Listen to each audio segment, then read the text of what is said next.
I'm a former law enforcement officer, and my insurance rates are flying up. This is unfair.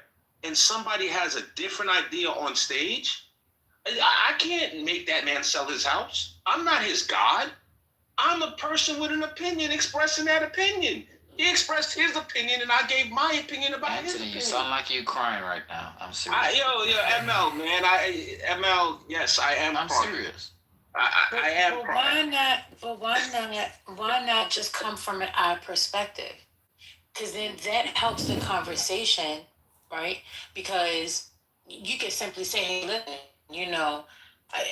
I would, if I was in a situation like this, and I got my insurance over here going up, I got this going up, I don't have the money, I could, possibly not be able to feed my family, I might be looking into possibly selling my home or something.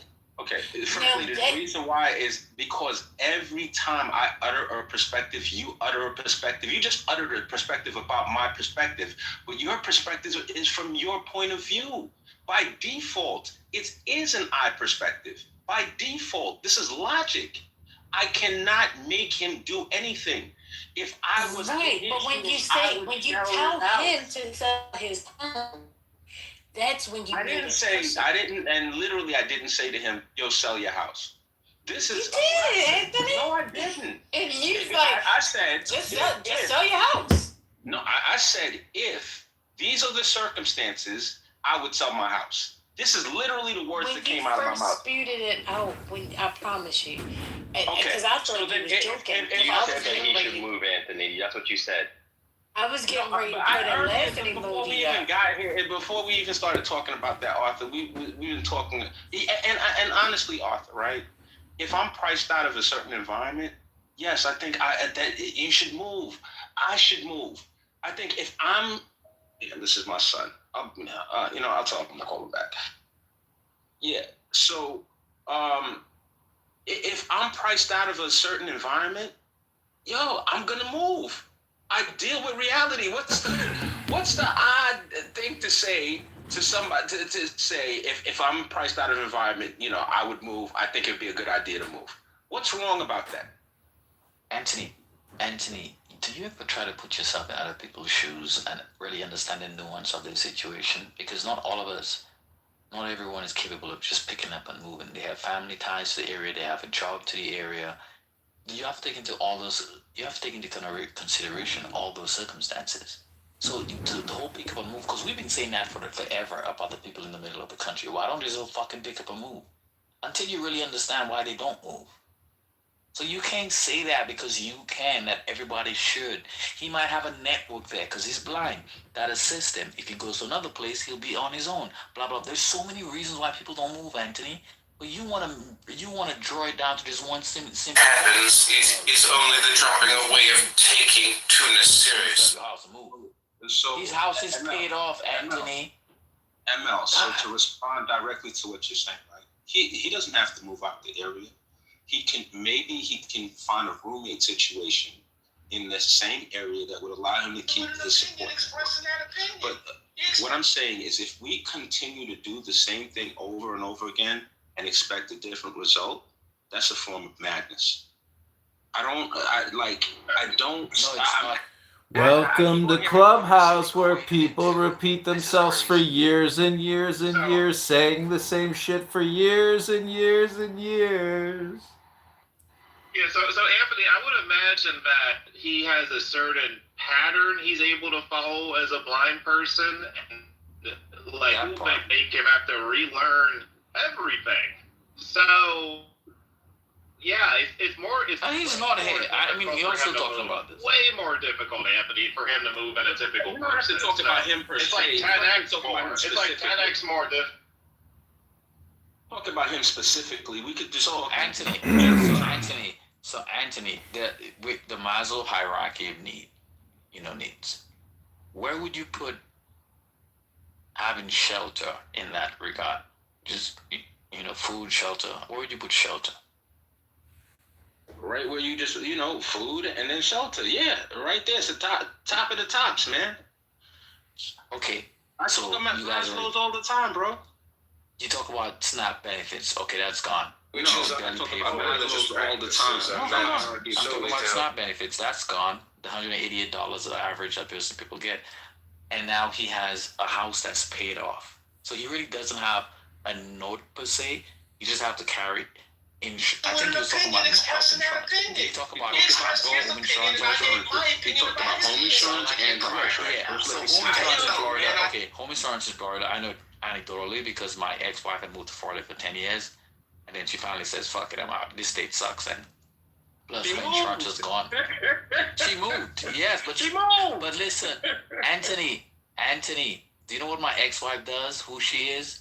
She can afford to fucking move. Not everybody can. Yeah. That's what I'm trying to tell you. There's a middle ground. I'm sorry. There's a middle ground here. Though. Why doesn't he get a home equity loan? Okay, is it the CEO, right? Let's say, for example, right, our solution was for him to get a home equity loan, and This is a total waste of time. Let's say the rates keep spiraling up. We've put the noose tighter around his neck potentially. All right, CEO. The thing that's not going to increase is his income. All right, whether or not he's disabled or he's on a fixed income because of retirement. That variable is not going to change. It's not that he's going to get an extra job and work his way out of the situation. There's people that do reverse mortgages on their houses. There's some people You're in the matrix. You're in the matrix, CEO. You're in the matrix. I had 150,000 home equity line. I mean, that's You're in the matrix. You need to improve that Delaware Wi-Fi. I don't know. Still? Am I still? No, you're out the matrix now, brother. Okay. He is the father of.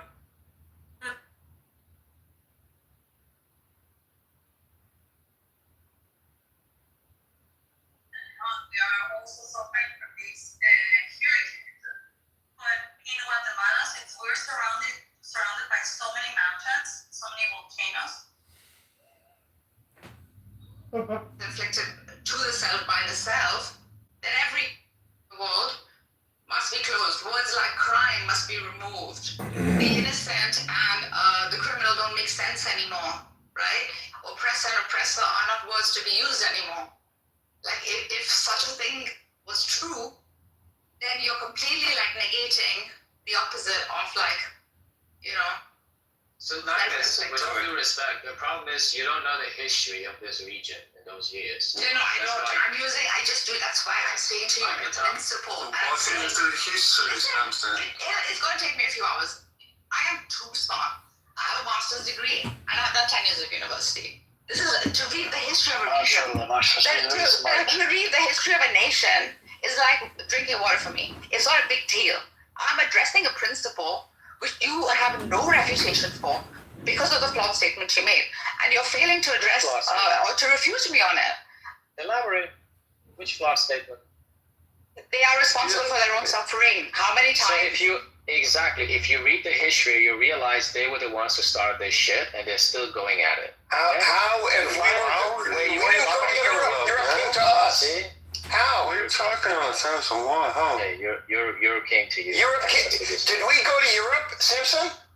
Okay. Are you denying colonization then? Edward, provide me your entire ancestral history, right? I want to make sure that you've been there for 3,000 years. Well, this Courtney wants to know the entire history. You're the biggest Courtney. You are in the U.S. Okay, wait. Edward, you are in the U.S., you lose your right to go to Palestine. You've lost your right. That's essential. Under your law, but we don't follow your law. No. I apply your logic, right? No, you're not. Once you're Jewish, you go away from the ancestral right. You don't have a right to go back. Where's your You claim limit? to be Palestinian, you will never see Palestine, Edward. Sorry. Wait, sorry. But okay, can I say then I'm...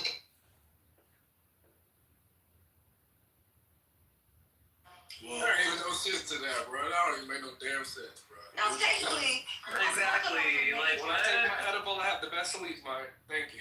Same.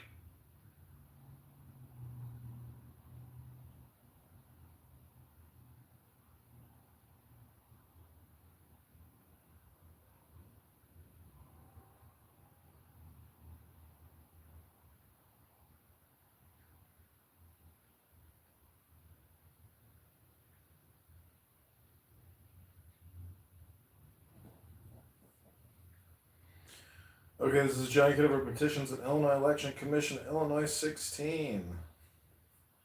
I am about to proofread all the petitions, 117 sheets. It should be 1170. Such a troll. Because I messed up the multiplication I had yesterday, and I'm always making fun of people because they can't add a couple zeros behind a number and say that number. And yesterday it was so much work signing these sheets, and I only got like part of them done. So, anyways, but we're fully notarized. I just have to proofread, make corrections to the tops and bottoms. Okay, so I'm just gonna let this room run. I'm gonna probably play like Dowdy Jing or something, or Dhammapada. Cowboy Man. We are live on multiple places.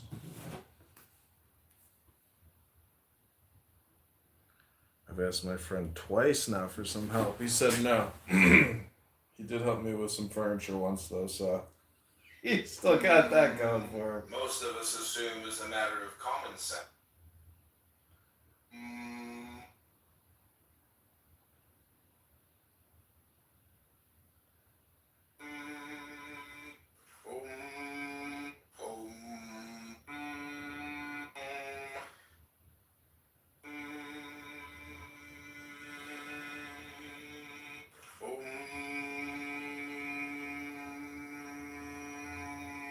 The same consciousness prevails at rest.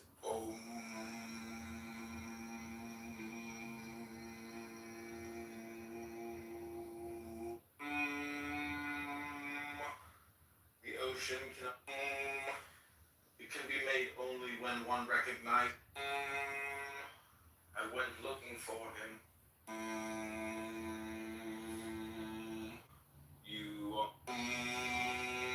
There is no today, yesterday, or tomorrow and now. Most of us assume it's a matter of common nation experience. Recorded by candidate Congressman. This is your ASMR NLP. Hypnosis experience written to you by candidate Taoist ASMR of the people. The poor leader rules through. The name of this Downey Jing verse is called Tranquility Hypnosis by candidate Congressman. Read by candidate Congressman John Kitover of Downey Jing Hypnosis. Nourishing life, LP, ASMR, Tao. Now, to make a everything else has moved. This is your ground. The ground of being your very self is that. I start out on this road, call it love or emptiness. I only know what's not here. Resentment seeds, back scratching greed, worrying about outcome, fear of people. When a bird gets free. You don't want to stay. When a bird gets free, it does not go back. For remnants left on the bottom of the cage.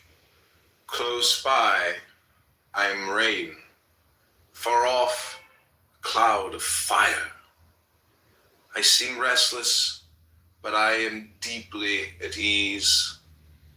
Branches tremble. The roots are still. I am a universe in a handful of dirt, whole when totally demolished. Talk about choices does not apply to me. While intelligence considers options, I am somewhere lost in the wind. To know the self as the only reality, and all else as temporal and transient as freedom. peace, and joy. It is all very simple. Instead of seeing things as imagined, learn to see them as they are. When you can see everything as it is, you will also see yourself as you are. It is like cleansing a mirror, the same mirror that shows you the world as it is will also show you your own face. The thought I am is the polishing cloth. Use it. When you shift your identity from your self-image to your true self, you will find happiness that no one can take away from you.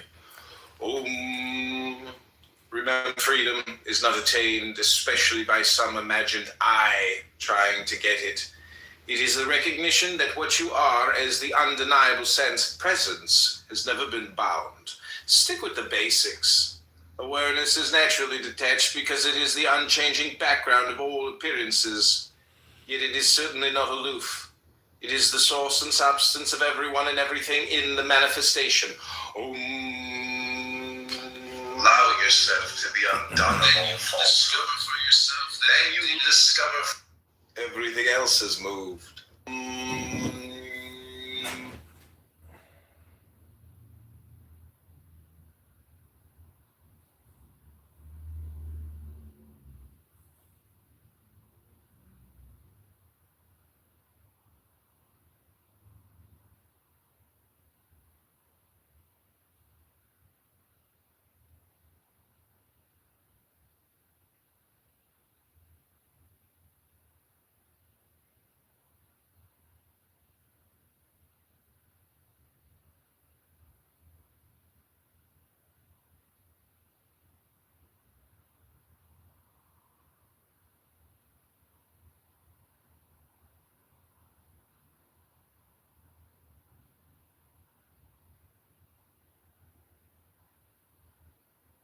Everything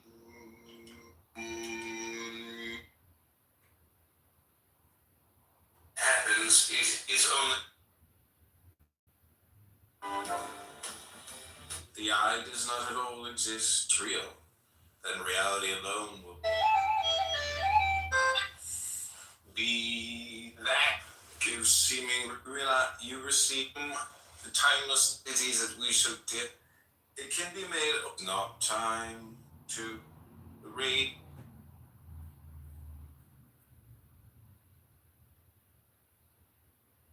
And taking control over that land away from the indigenous population, people of them.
Holy shit.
Who's JohnForCongress.com?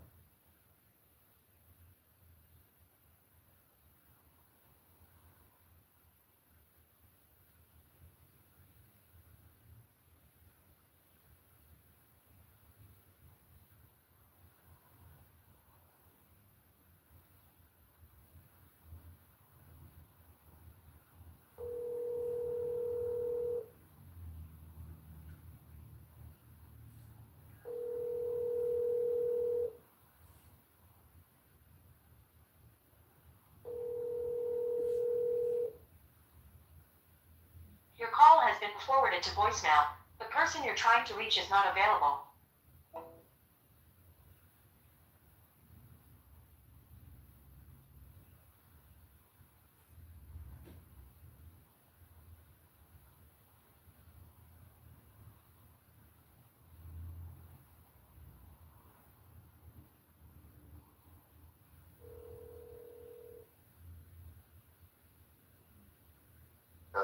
Anyone seen any Friday party? Hey, how are you doing? Good, we're on a road trip. Wow. Trains, planes, and automobiles. Changes in the air. Yep, changes in the air. Oh, man. I'm taking a break. I just finished at Purdue. My mom's driving my Jeep, and my dad's driving the U-Haul while I eat Panera bread. Oh, Panera? Oh, I hate Panera. Why? It's expensive, and the quality is just like terrible. Oh, work is paying fast. It was better, fast and better than McDonald's. Healthier than McDonald's. Oh. You'd rather have McDonald's? Well, every 100 miles, make sure you go out and do at least 10 push-ups. Huh? Every 100 miles, 10 push-ups? Yep. 10 push-ups, 10 squats. Huh? Got a maha. Got a maga. So the apartment's all emptied out, huh? Bon voyage. Farewell, Chicago. See you later, suckers. That's right. Moving on to bigger, better things. You're gonna take over Nashville within like a year. I can already see it. I bet you're gonna have a cowboy hat on. You're gonna change your name and you're gonna start playing music. What am I gonna change my name to? I don't know. We'll have to come up with something. Maybe like. I don't know. Dirk Williams. Hey, John. Hey, Dr. Gruber, how are you? I'm good, John. I have to thank you, John. I have to thank you in a big way. Do you know why? Because you didn't know your YouTube account blew up? I didn't know I hit 100,000. I had no idea. So now I have that beautiful plaque in my office. Wow. So thank you. Well, you did it. You know, you're the genius behind the movement. Thank you. Wait, I'm driving a U-Haul, and I'm trying not to die. So give me a second here. I'm going to Indianapolis right now. It says make you go right at the light, so that's where I'm going. Wow. Okay, I'm sorry. I'm okay now. But I wasn't born to be a truck driver, John. I wasn't born for that. Well, your biggest challenge is yet to come. Raising Max for a second time. That's right. That's right. Well, we're thrilled. We're thrilled. He's the best, and we're thrilled that we're going to be all together once again. Yeah, that's awesome. I mean, Chicago can wait. Who cares about Chicago? It'll always be here, and it's nothing but a windy city. So, That's all. We can always go back. We can always go back. You can. Geographic proximity doesn't mean anything, but if everybody is happy, healthy, wealthy, having fun, I mean, what more could you ask for? That's right. So, anyway, how have you been? I'm doing good. I got to go through these petitions and put in some final edits. Wait, just stop. I can't hear you. Unfortunately, because of the engine of this truck, I can't make out what you're saying. I'm just I'll call you on our next break. Okay, no worries. Drive safe. Bye. Thanks. Bye.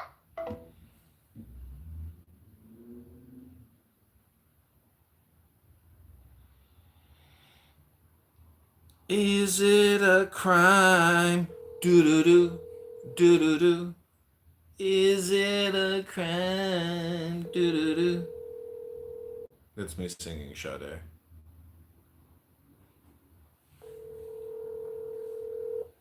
Trying to see if I can get a friend to go to Springfield with me. He keeps avoiding every call. Smart man. Your call has been forwarded to an automatic voice message system. 6787786 is not available.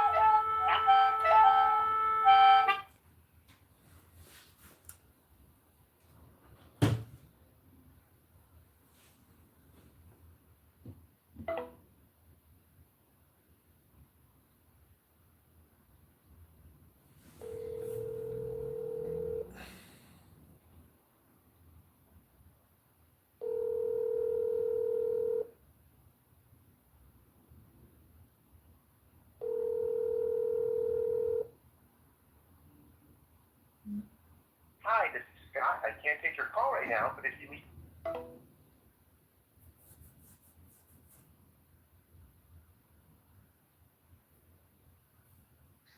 I don't think she's as Jew-centric. I mean, she seems like rather neutral person.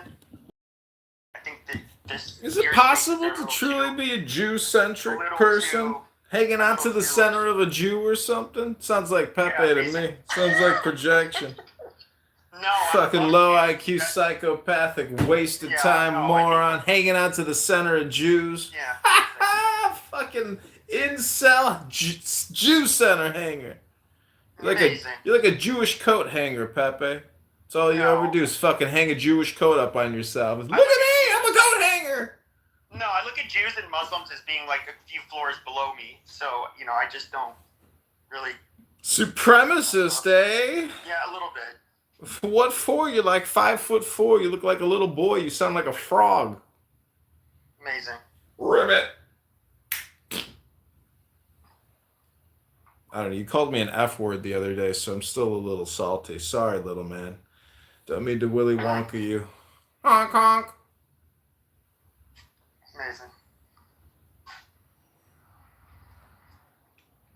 What is the F word? Faggot?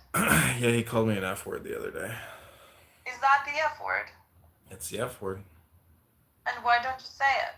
I don't say F word or N word. Those are the two most toxic words that you can possibly say in the English language. Really? Faggot? And N word, yep. I don't say neither. That's why if you combine No, the two... but I don't see the faggot word. Faggot is a cigarette in the offensive. Wait, let me go. No. Let me take my phone outside, look at a bundle of sticks, and I'll say faggots. Hold on, 1 second.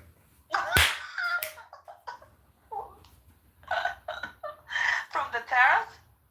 Well, when I was getting my petitions notarized, I walked past a tree the other day, and there were a bunch of little sticks all piled up. I said, "Oh my God, there's a bunch of faggots."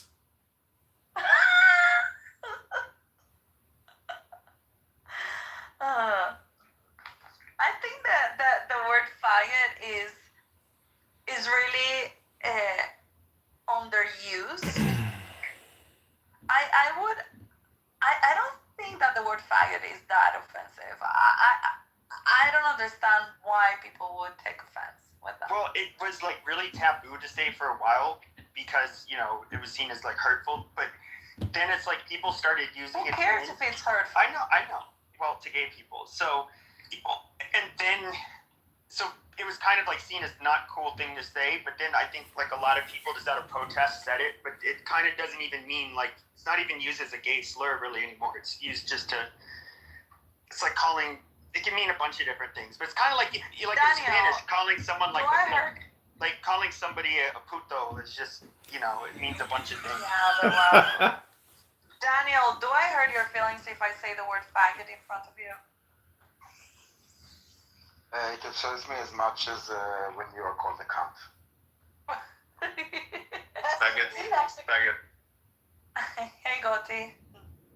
Hey, what's going on? Pepe. Are you Mexican? No. But I guess at the end it's because everybody on the black side of the app said you're not a real white person, you're just a fake white Mexican. He's a friend. Hold on, Daniel. What? I guess at the end, what? I think it depends like how is it said. Like there's one faggot and there's another faggot. There's like calling one a cunt or calling one a cunt. Like it's not the same, just the word. It really depends on a lot of other things. Yeah. Who says like it? What? In what context? Like who says it and in what context, for example? Yeah, if you go if you see like guys smoking outside a gay bar and then you say you disgusting faggots are going to hell, that's like kind of being. No. That's way different. I couldn't see any way. It would be as offensive if you say it without the word faggot, by the way. I think that's a very nice word. I think so too. In fact, whenever there was a new person in my room, I would always ask, "Who is this faggot?" And then I would they get either if they get offended, it's like, well, they're just faggots. Yeah, it's okay. Like Merry Christmas, you know. You know how like Randy. If they don't get offended and they play along, I'm like, oh, you're kind of cool. And then, well, yeah. See, Issa, the problem with that is some F word might hear you say that and then clip you and put your legal name on YouTube. I'm not doing that, by the way, but somebody could do that. And that would be a real F word move that could get you, like once it's on YouTube, yeah, you can take it down if it's got your name. But anyways, I'm just saying it's annoying. It's okay. I don't get it. Is it illegal? It's not that bad, so No, it's just for employment reasons, friend reasons. If that's attached to your name on a Google search, it's annoying. That's how annoying life can get if you're an F word. I think in America, I don't think this is something that. Yeah, I agree. I don't think it is the same in Europe. We're a sensitive country. Daniel, do you? Well, let's be clear. The Jews are probably the most sensitive ethnic group. I'm being honest. You guys are the most. How many Jews do you know? Based on what? Several. Based on what are you saying this? Offensive in America, it's the Jews' fault, right? No, I'm saying like you guys will. If somebody says kike, you'll be like.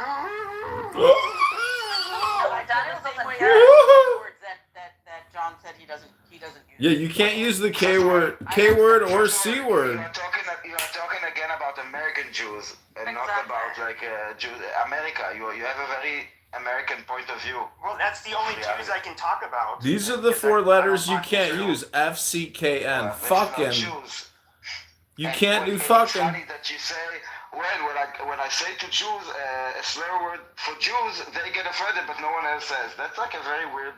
No, there's two words. I'm being realistic. Use the N-word, Pepe, and watch how offended people get. Yes, so if you say nigger or kike, those are two words where you get the backlash. Whereas, I can joke. Somebody notify the CEO of Google Student RPJ. Shut up, John. I can call it like Isha, a dirty wiener. Well, I can call it. I can joke. I can make jokes. No, not joke. Listen again. Not joke. And I can call them beaners and I can call them spits, and they generally are not that offended. Pepe, because I'm saying it as a joke to my friends. But if you would say it as a joke and say offensive, nigger or kike, though. You can't joke with those two words. That's considered off limits. Notify YouTube community guidelines. Strike alert. This is a recording of Dr. Pepe, a low IQ schmuck in Scottsdale who aggressively says profanity nonstop. Oh, amazing. Fuck you, Pepe. John, shut up. Anyway, I guess this is the American perspective. So enjoy. Pepe, what's the last book you read? Kama Sutra. Ooh, what did you learn? How to fuck your mom on a yoga mat. Ooh, what did my mom say to you as you were fantasizing effing my mother on a yoga mat? I don't know. I can text my mom or call her right now if you like. We can see what she says. She'll eat you up in like she'll put you in a peanut where you belong, like a little mouse that you are. Wow. Be careful what you wish for, Pepe. You might just get it.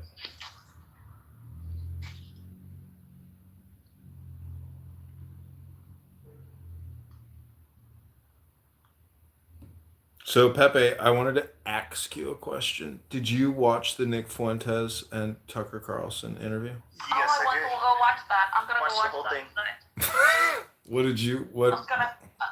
what was your Did you watch takeaway it? analysis? It was not anything. Wasn't really interesting, to be honest. It was more Tucker Carlson asking about Nick Fuentes' history and getting some of his opinions. Of course, Nick Fuentes is on his best behavior. So I mean, I didn't hear any new perspectives from him or anything I didn't already kind of know about him. Why do you think he says that his idea of racial supremacy he learned from Mark Levin? Like, what does he mean by that? Did he say that? Did you watch the I interview? don't think he said. Yeah, I don't think he said he got racial supremacy. I think he talked. There was a few things he talked about with Mark Levin, and he mentioned something about how he like treats his super chats, the people who will ask him questions. Because Mark Levin was, I guess, back in the day, I never really watched him much, would kind of berate his own audience.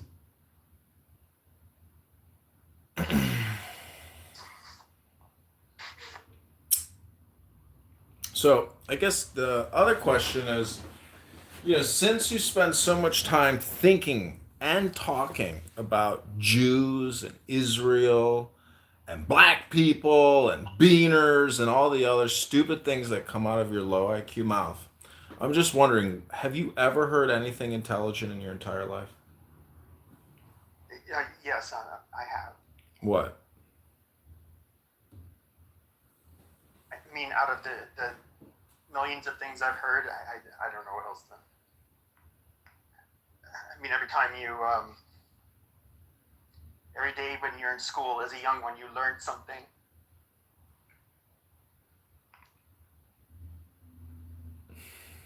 Every day as a young one and in school, you learn something. Yes. When you speak, Pepe, do you think you gasp a lot? Is that like your filler sound? Maybe. To the point of you learn something new every day in school, right? So there was a Nobel Prize winner, Isidore Rabi, who was asked, how did you get to become such a great scientist? And kids' mothers would ask them, what did you learn in school today? My mother would ask, did you ask any good questions today? Interesting.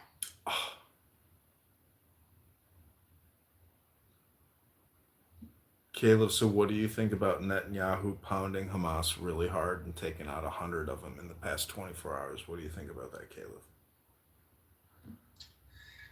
I think if Hamas is going to fuck around, they're going to find out and give us the bodies back and give us your weapons. Let's move on to stage 2. It's a ceasefire. It's a ceasefire. Let's do this already. Yeah, what was up with that? Digging up, then burying again, 3 times. Can the Hamas? Just giving Yeah. parts of it. Can't they get their shit together and get organized and wrap this up? They're deceptive. They don't want to. They need time to regroup. Oh, what a waste of time. Do you remember when Joe Biden tried to build a pier in Gaza? And then it floated away. Bye-bye. No, I don't remember that. You don't remember Joe Biden's pier to deliver aid to the Gazans? It floated off. No, I didn't. Is that right, Daniel? Yeah. Do you remember that? Yeah. That happened. Yeah, that's real. Here. What? Oh, okay. Joe Biden building a pier and it just went away. Yeah, it was like a floating pier. I didn't know. Just like Joe Biden, he just disappeared. Bye-bye. Now he's getting prostate cancer treatments. How? Why did it float away? They couldn't securely. You know how hard it is to actually secure something to the beach? Yeah, but it's supposedly done by the U.S. Well, it's not like a normal pier. It's basically they're floating. They're supposed to stay floating on the water. It's not. They're not really anchored to anything.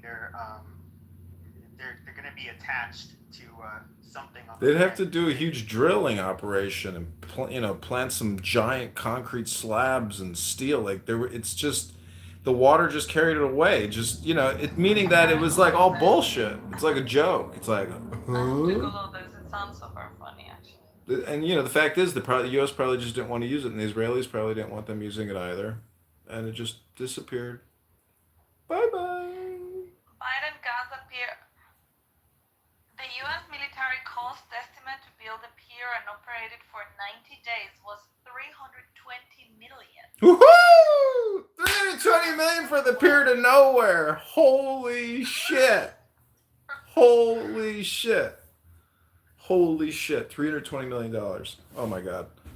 $1 million a day, at least. Let's see what went wrong with the U.S. floating pier. Let's see.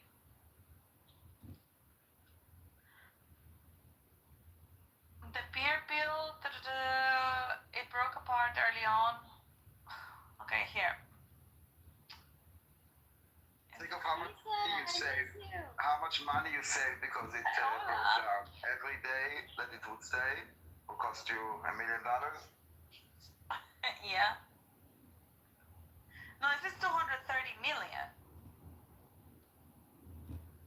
I don't understand what you're saying. How many days was it active? Oh, I don't know. So I am starting to read. I didn't even know about this. Oh, this is a transcript of something. Let me get that.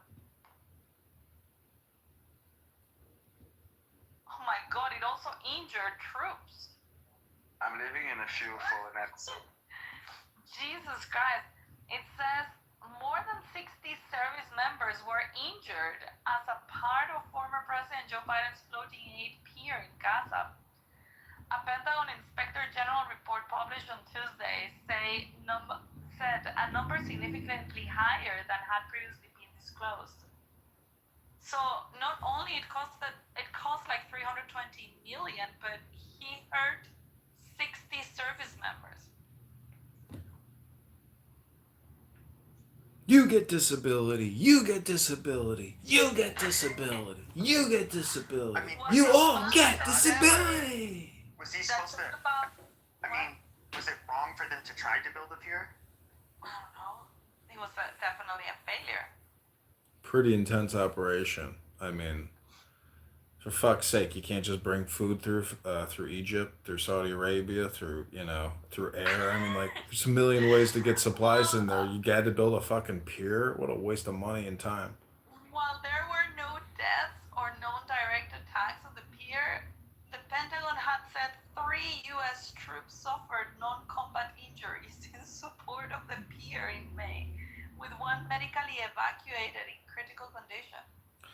I just want to know, Pepe, what would it take to make you a Zionist? Like, how could you verbally, mentally, finally just... I am a Zionist, you dumb faggot. Like, what are you talking about?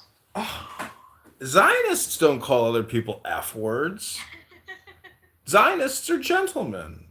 You don't use that type of profanity as a Zionist. Sorry, I'll have to introduce you to some more Zionists so you can learn proper protocol and communication as a Zionist. And welcome. How's things going? How's your new job in mortgages? Really great. Really great. Thank you. Great news. So glad to hear it. I can't wait till you get your first check, your first commission. Maybe you can go to Jonathan Bing's room and co-host a room with him for like endless hours talking about mortgages. You know, he actually did call me. What did he say?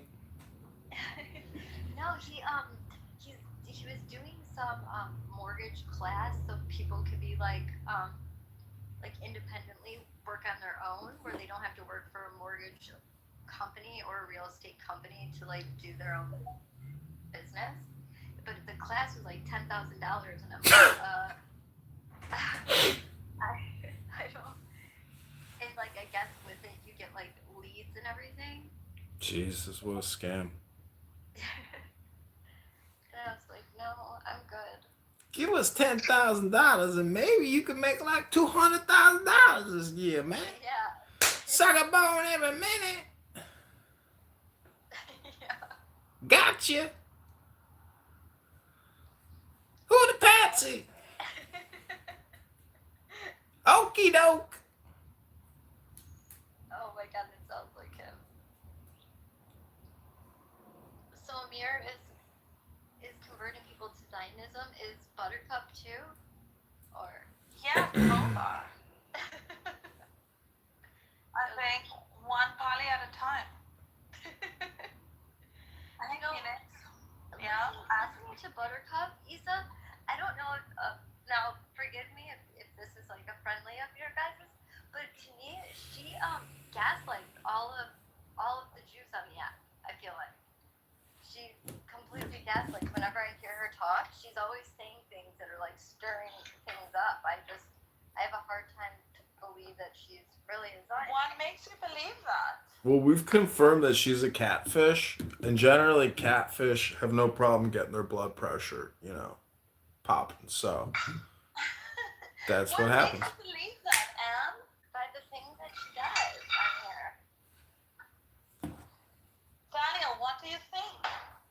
Yeah, Daniel, is he gonna like yell at me? Sorry. She's manipulative. Okay. And yes, she's like very anti-Israel, like only anti-Israel, and that's her only agenda here. Daniel, if you were... It could be a bit gaslighting when you kind of talk to her about something, and she would be, like her reply would be Netanyahu, the IDF, the government, whatever. It's very disingenuous with her. Can I ask you a question though, Daniel? Like, I'm sure you know who Rabbi Shmuley is. Yeah. There was like and I have... Like on Twitter, I know who it is. Yeah. And I was actually in Twitter space like maybe a year and a half ago, and it was an Orthodox guy. He wasn't part of that, forget what the name of it is, I think it starts with a K. He's not one of those anti-Zionist ones. But he was talking about like going through the history of Zionism and how they tried to push it. Zionist Jews tried to push it on other Jews in Germany and yada yada. But I would listen to them, and I can't say that like they were. How do I put it? I don't. It seemed like they were making a lot of value judgments that I couldn't really say they were necessarily wrong. They were very critical of Israel, but they didn't come off as hateful. And I like. Do you think that there are Jews or Israelis even that kind of are very critical and even skeptical of Zionism? Yes, I mean we have. It's not necessarily hate. It promotes it unknowingly because it usually based on wrong information or like half information. I don't think it's necessarily that they hate or like anti-Zionist. I don't think Barakat hates. I think she's very much misinformed. But Bebe, for Israelis who criticize their government, they're doing what you do in democracies. They don't hate their country. They're doing, right? They might not call themselves Zionists, but that's probably because Zionism did what it did. It made the state. Now we have a state. So now let's sustain the state, right? But they're not hateful. They're criticizing their government as one does in a democracy. Caleb, what do you think is more intelligent, the heart or the brain? Intelligent? What kind of intelligence? Meaning that the brain is so stupid it speaks, but the heart can't speak. So it's the superior intelligence. So it's like intuition in a way. Right, so I'll tell you like this. The brain is a liar because it doesn't care about our emotions are not clear talkers. So you have to pause. The brain is a clear talker. Your heart is not a clear talker. But to get to the truth of the heart, you have to investigate a little bit more. You don't have to do that with the things the brain beams onto your screen, right? So I think you're onto something there a little bit. the heart is closer to essential and the brain is about surface stuff. Maybe, I don't know. I mean, I can see, how people on this app think that they're speaking with their heart, but they're far from it. And I don't know. It's just politic. It's all politic. Pepe does his politic. Buttercup does her politic. Issa does her politic. You do your politic. I do my politic. Everybody's just doing politic, or essentially. Everything is politics. Everything is politics. Right. So the expression "you are the sky," everything else is just the weather, is what's really happening. And so this app is just a bunch of words, but no action, no motion. So is it just a milieu of neurotic people? Well, what you said before about it's no motion, that's compelling, right? Because we've been just rolling on the same turf for years and years, right? We're betraying our own physics.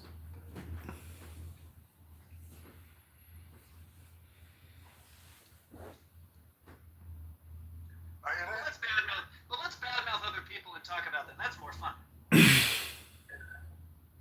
I like boxing with Pepe, but not being in the ring with him. Fair enough. I like recording Pepe, but not listening to him.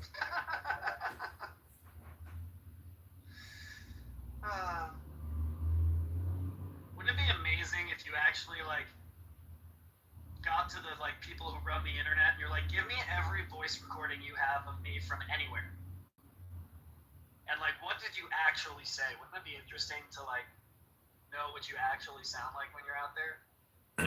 Well, I just today I put another 100 videos up on YouTube of me reading Enlightenment quotes, and I mean that's what I sound like. I mean, I could play for you the best of Pepe, and if Pepe were to listen to it, he'd be like, you know what, Ribbit, maybe I am wasting my fucking time. Ribbit.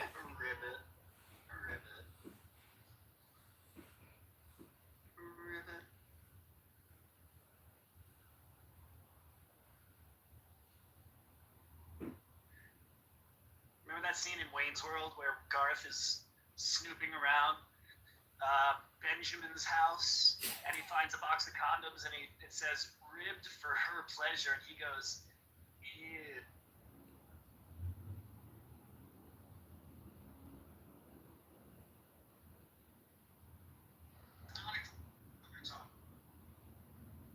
That movie is still very funny.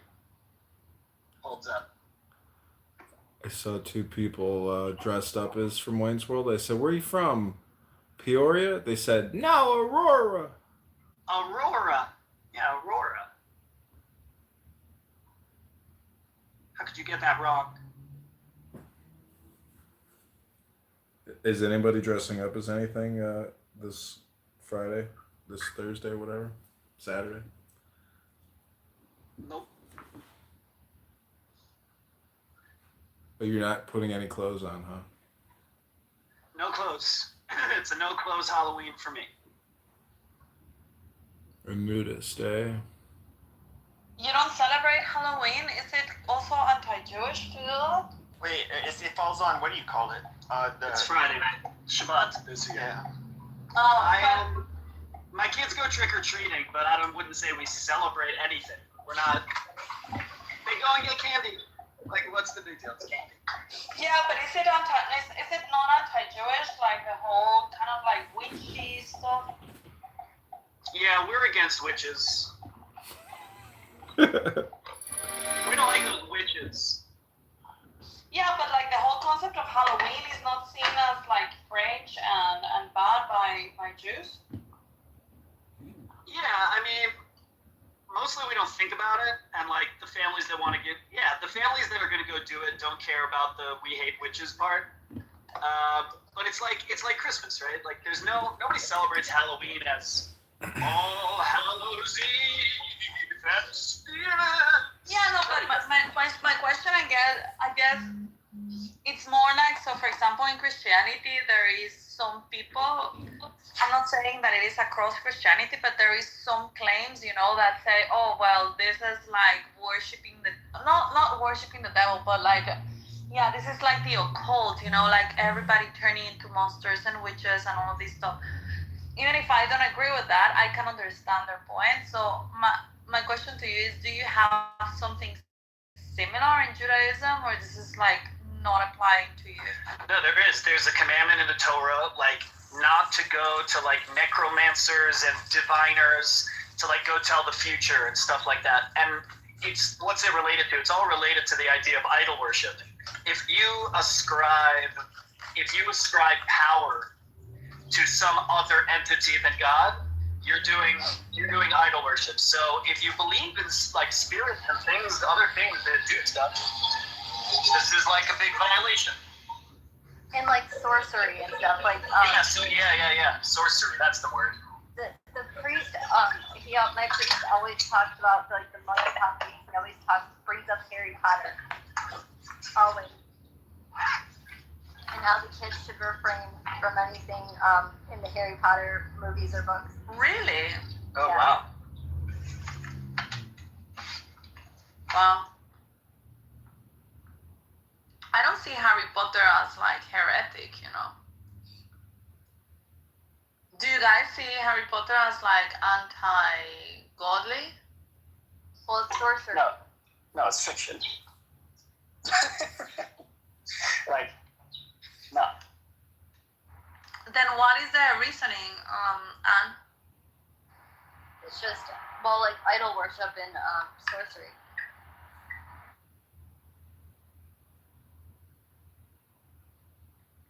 But like reading a story about a kid isn't idolatry. It's just a story, right? Like story of Alexander the Great. Just because kids grow up hearing legends of Alexander the Great doesn't mean that they're worshiping Alexander the Great. I guess it's just, that's true. Like, and I can comprehend that as an adult. I guess more so that he's speaking to the children. But do you do Santa Claus? No. No. Really?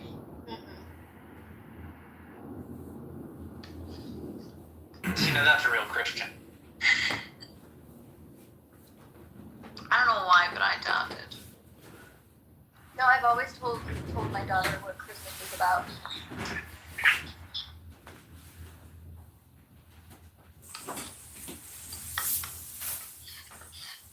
And my daughter was always like, Mom, she's like, why do parents lie to their children about what Christmas is all about? It's not about Santa Claus. And why do people talk about the Easter Bunny when it's not about the Easter Bunny? She's like, I don't know why parents lie to their children.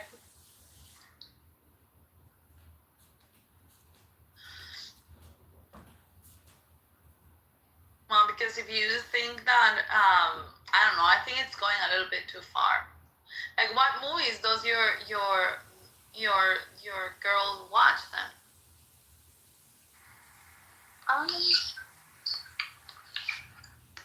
Only biographies and real history shit, or like, because everything, all of that is like fantasy. Yeah, but it's so crazy because like now when we watch, now I let her watch like the Disney movies and stuff, and she sees like through it all. Like Alice in Wonderland, she thinks that one is like very fascinating. Yeah, but you see, you have a bunny there that talks. Right.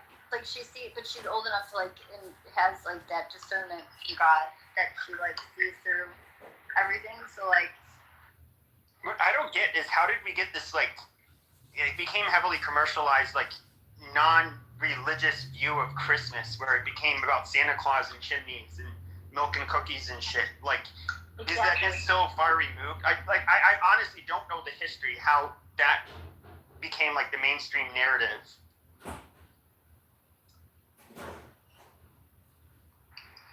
Yeah, I don't know. John, do you know?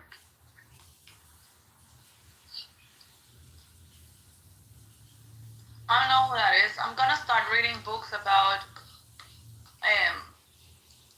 how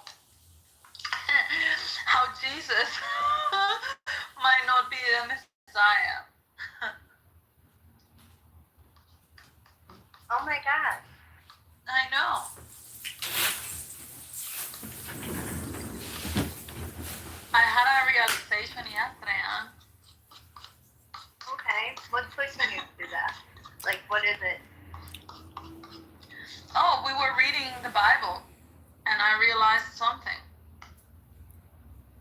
And it was very shocking. Did it involve a catfish? Yeah, well, the catfishing of Christianity. I mean, I've wondered that. Like, was Jesus like Tony Robbins of the time? He was just this charismatic, influential person, and he could make a cult. And then you can go further back, and you can talk about, you know, Abraham, all these other people, and like I don't know. Like, I'm just gonna say something, Anne. Go look for Daniel 9:24 to 27, and then go look in the exact same Daniel 9:24 27 in the Tanakh, which is the real Old Testament. Compare it and look at what they mean, and Christianity changed the whole thing.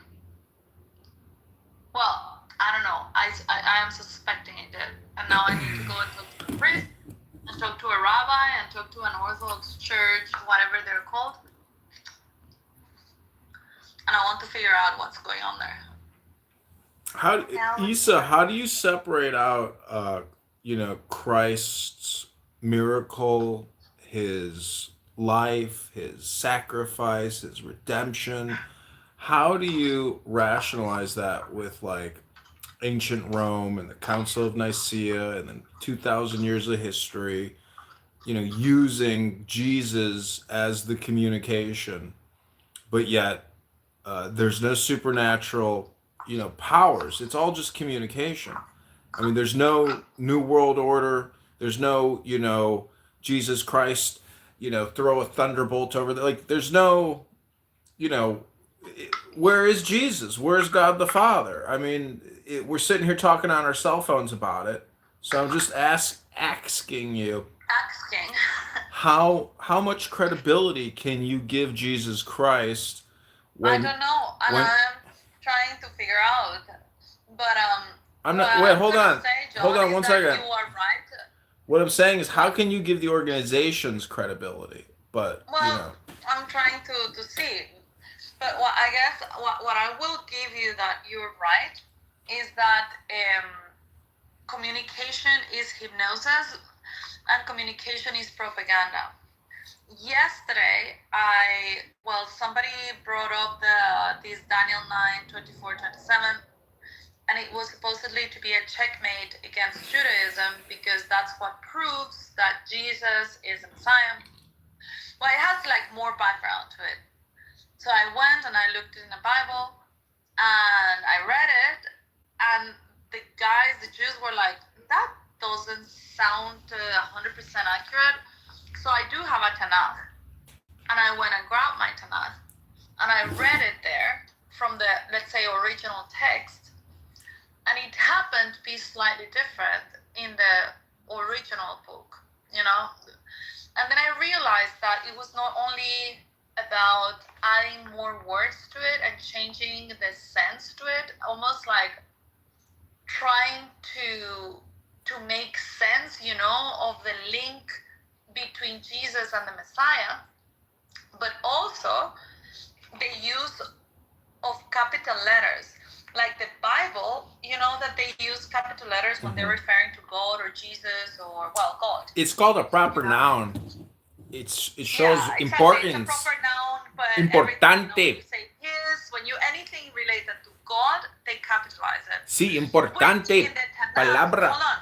Which in the Tanakh, they do as well. But it just so happened that these exact chapter in these verses, the Tanakh had it in how do you say, in small caps, in what is it? Like a little Jesus and a grande Jesus. Lowercase. Yeah, lowercase. In lowercase, whilst the Bible was using uppercase, not uppercase, but capitalized words. And so it just means that even when it's like a higher level of consciousness or something. Even when they're not necessarily telling you, we want you to believe this is God, this is the way have to, like very subtly See. make you think that they're talking about God. So yeah, communication is hypnosis and everything is propaganda. See. Yeah, it's everything, all education, all information is propaganda. This is why I don't like listening to Pepe, because if I listen to Pepe every single night of the week, that means that I am being hypnotized with Pepe. And I do not want to be hypnotized by Pepe because it is such low IQ information that I don't want to be hypnotized by little Pepe. I don't think that I think that if you have enough information, if you have enough details about things, then it's harder to be hypnotized when you know enough things. Well, regardless, it's still hypnosis because it's still suggestion. And if you spend 7 nights a week listening to Pepe, get his account deleted and screaming about how his account is getting deleted, it's enough to drive you crazy.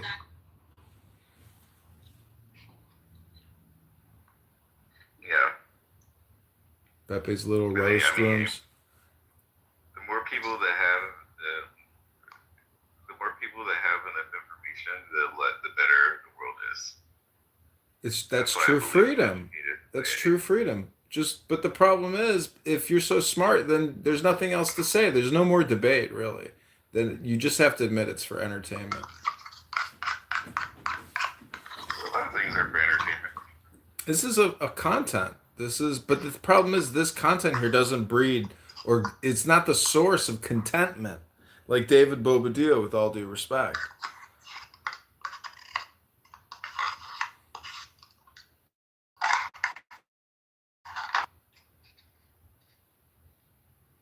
Why are you making this about David Bobadilla? Well, with all due respect. I don't know who David Bobadilla is. Bobadilla? He's the guy who throws strip club parties with cocaine. They fuck clubhouse girls in the buttholes. He doesn't do cocaine. Stop snorts blowout of buttholes from clubhouse. That's the kind of guy David is. No. That's what Abby says. That's what Queen Abby says. Are you gonna trust what Abby says? Coupon Fatty Abby. Never seen a picture. Wonder why. Abby. Never seen a photo. Never ever. She hasn't hit the gym in 20 years. I'm not now you're gonna believe what now you're gonna believe what she says. The question is, does the jump hit her? Well, she's not here. It's rude to talk about somebody who's not here. I'm just saying that, Abby's a waste of time. Everybody's a waste of time, and that's just the facts.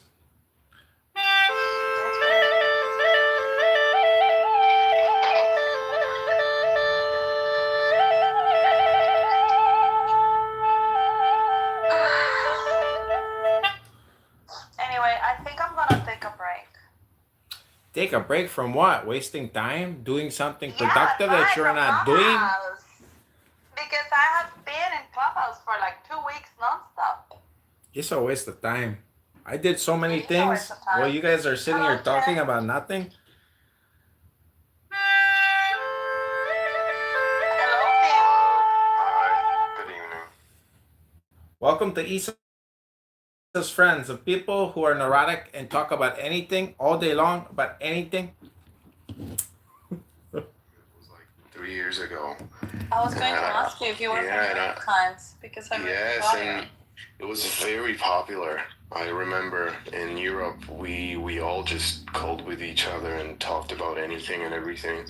And I downloaded it just to see what's happening, and I don't know, it just drifted away. It's so weird. I was literally so bored. I was scrolling through the list of rooms, trying to find something interesting, but unsuccessessly. So I think I'm gonna delete this.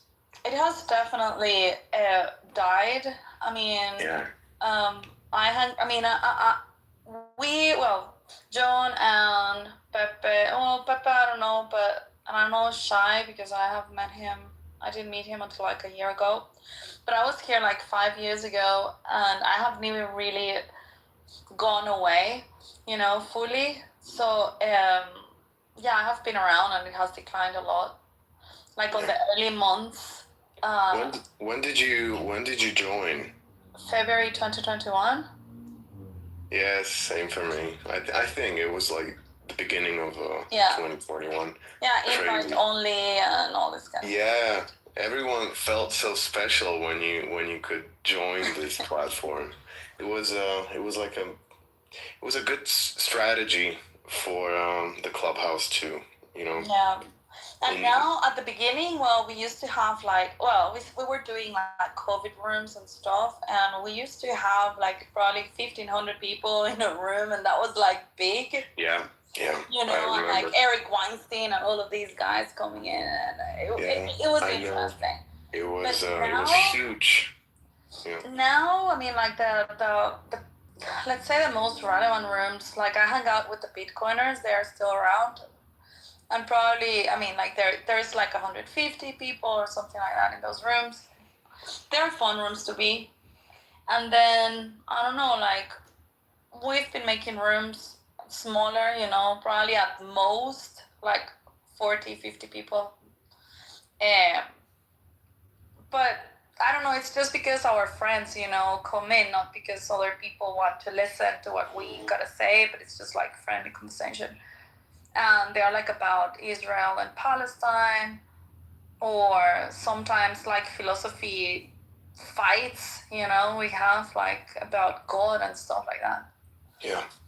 But yeah, it has died. I mean, it died. I was trying to find something in German because I'm from Germany, so. Oh, nice. But I wasn't able to speak to anyone. There are a few guys that have got German rooms. And I don't know. I wasn't able to find any. They talk politics sometimes. I go in there and listen to them sometimes.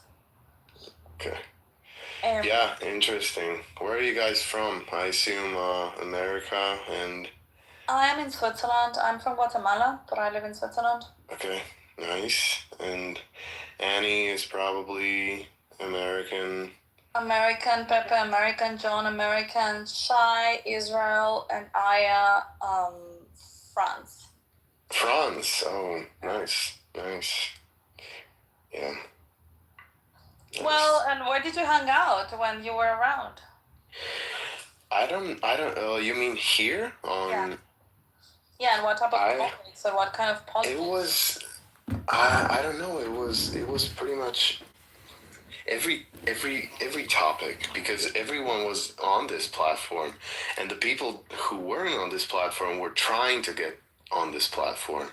So it was very special. I remember that a lot of people, even that I knew personally, they were spending so much time on this platform. It was incredible.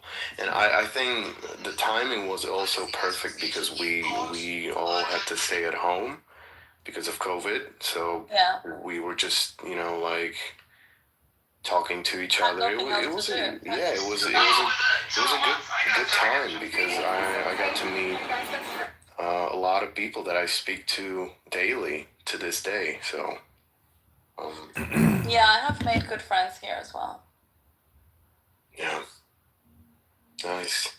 Well, you should. I mean, like, you should try to come every once in a while. Sometimes we have really good discussions going on. Okay. We don't have good discussions. You just think we're having good discussions. It's not true, Tim. Run for the fucking hills. Delete the app and run. Don't let this catfish fool you and put you in her web of despair. Run for your life, Tim. Nice. Yeah. Well, right now, for example, are you into like the Palestine-Israel topic?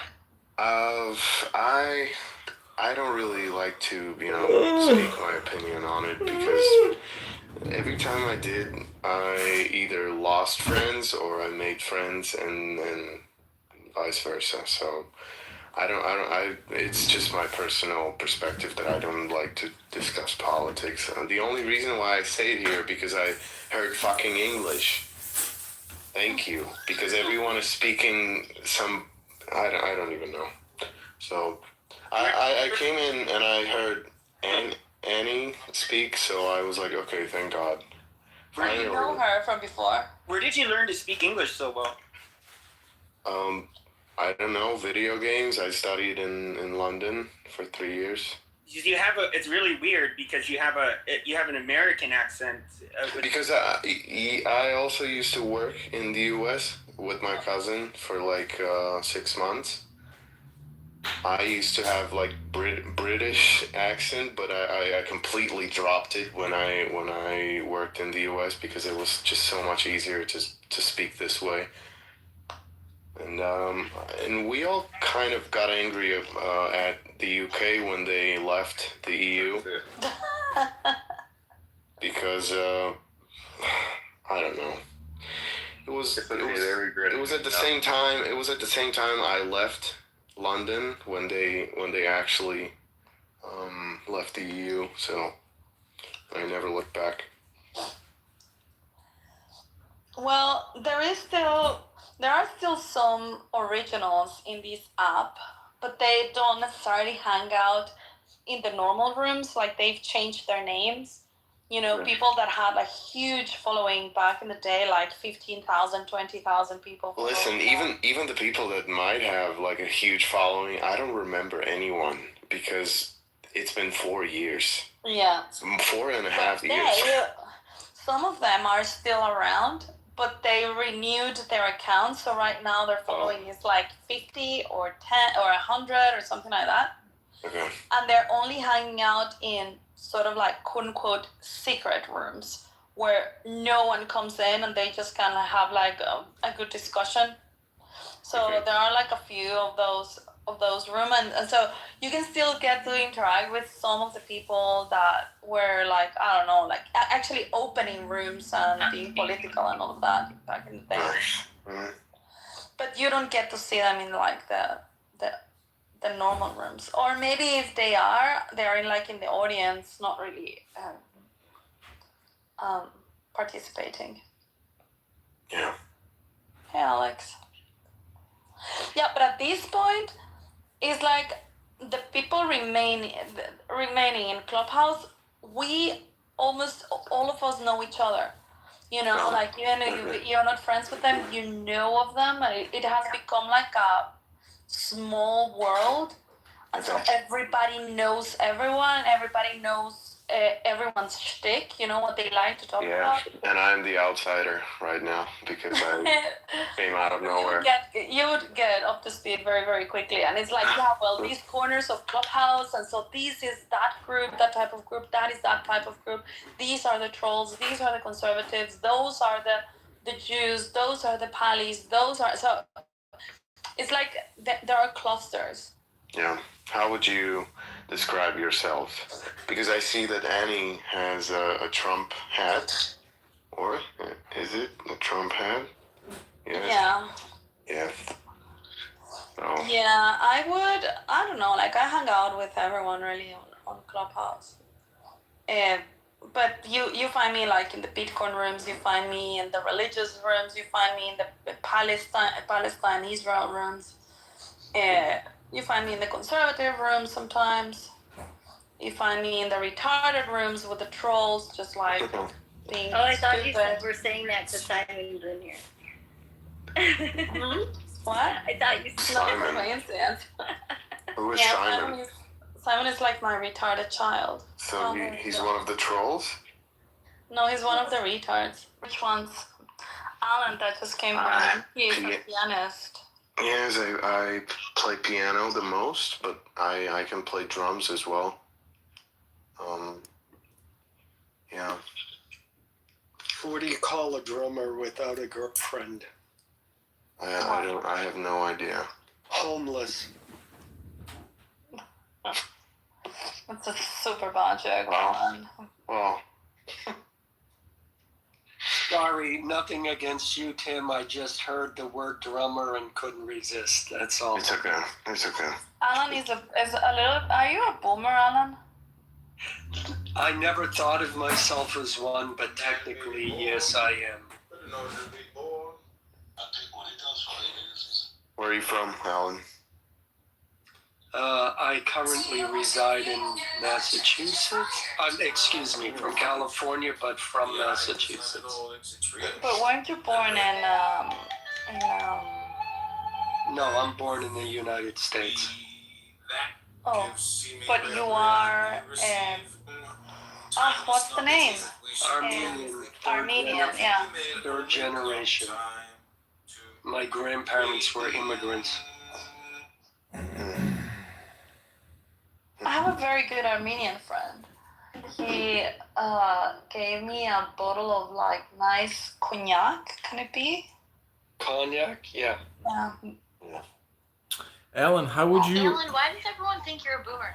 Alan, how would you rate your time? How would you rate your time on this app, Alan? Has this app helped you, Alan? Have you wasted your time? Have you learned anything? Because I don't think you've learned anything from this app. Have you, Alan? Well, that's a very good question, John. There have been, overall, I would say it's negative.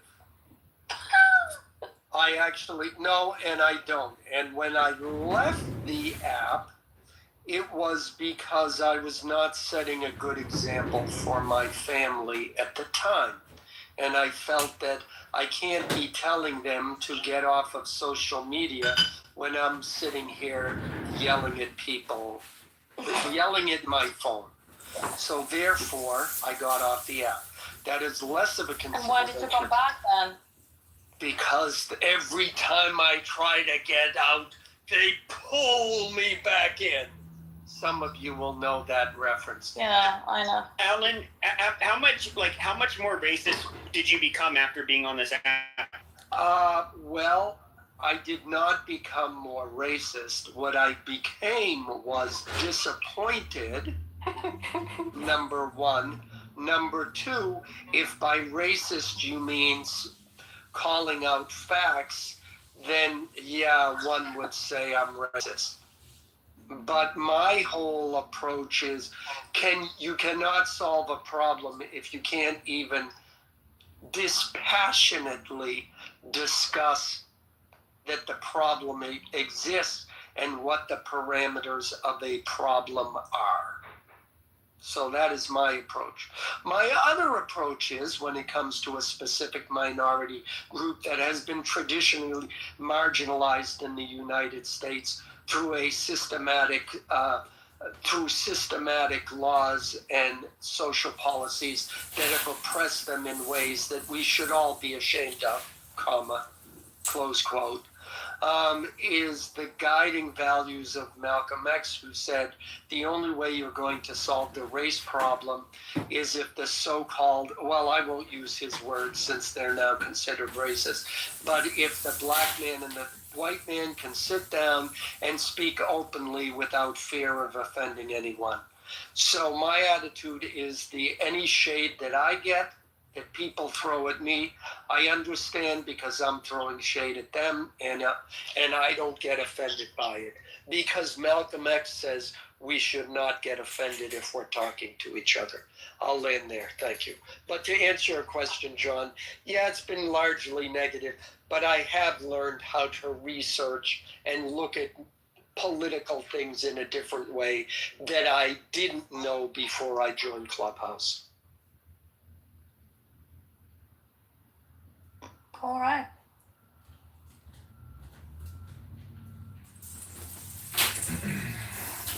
So. Well, Alan, do you think this would qualify as learning something? That when you have all these conversations with so many different people across so many different spectrums, it's ludicrous to road rage or get angry with somebody you're talking to, especially if they censor you or they interrupt you. No, I think road raging is an appropriate response, and I think we should all learn. But you do it all the time, Alan. You get upset very frequently, and you start yelling like crazy. And that is true, because it is not in my nature. But you do know that in contentious rooms, people, not me, I've never done it, interrupt and overspeak. And sometimes you have to fight just to be heard. And that once you get into this cycle of nobody's listening, I can't get a word in, they keep interrupting me, oh my God, when am I going to get to speak? I've been here 30 minutes, and then you get into that loop. But yes, having made that excuse, John, you are correct. Displaying emotion at people who are convinced of their own perspective is pointless.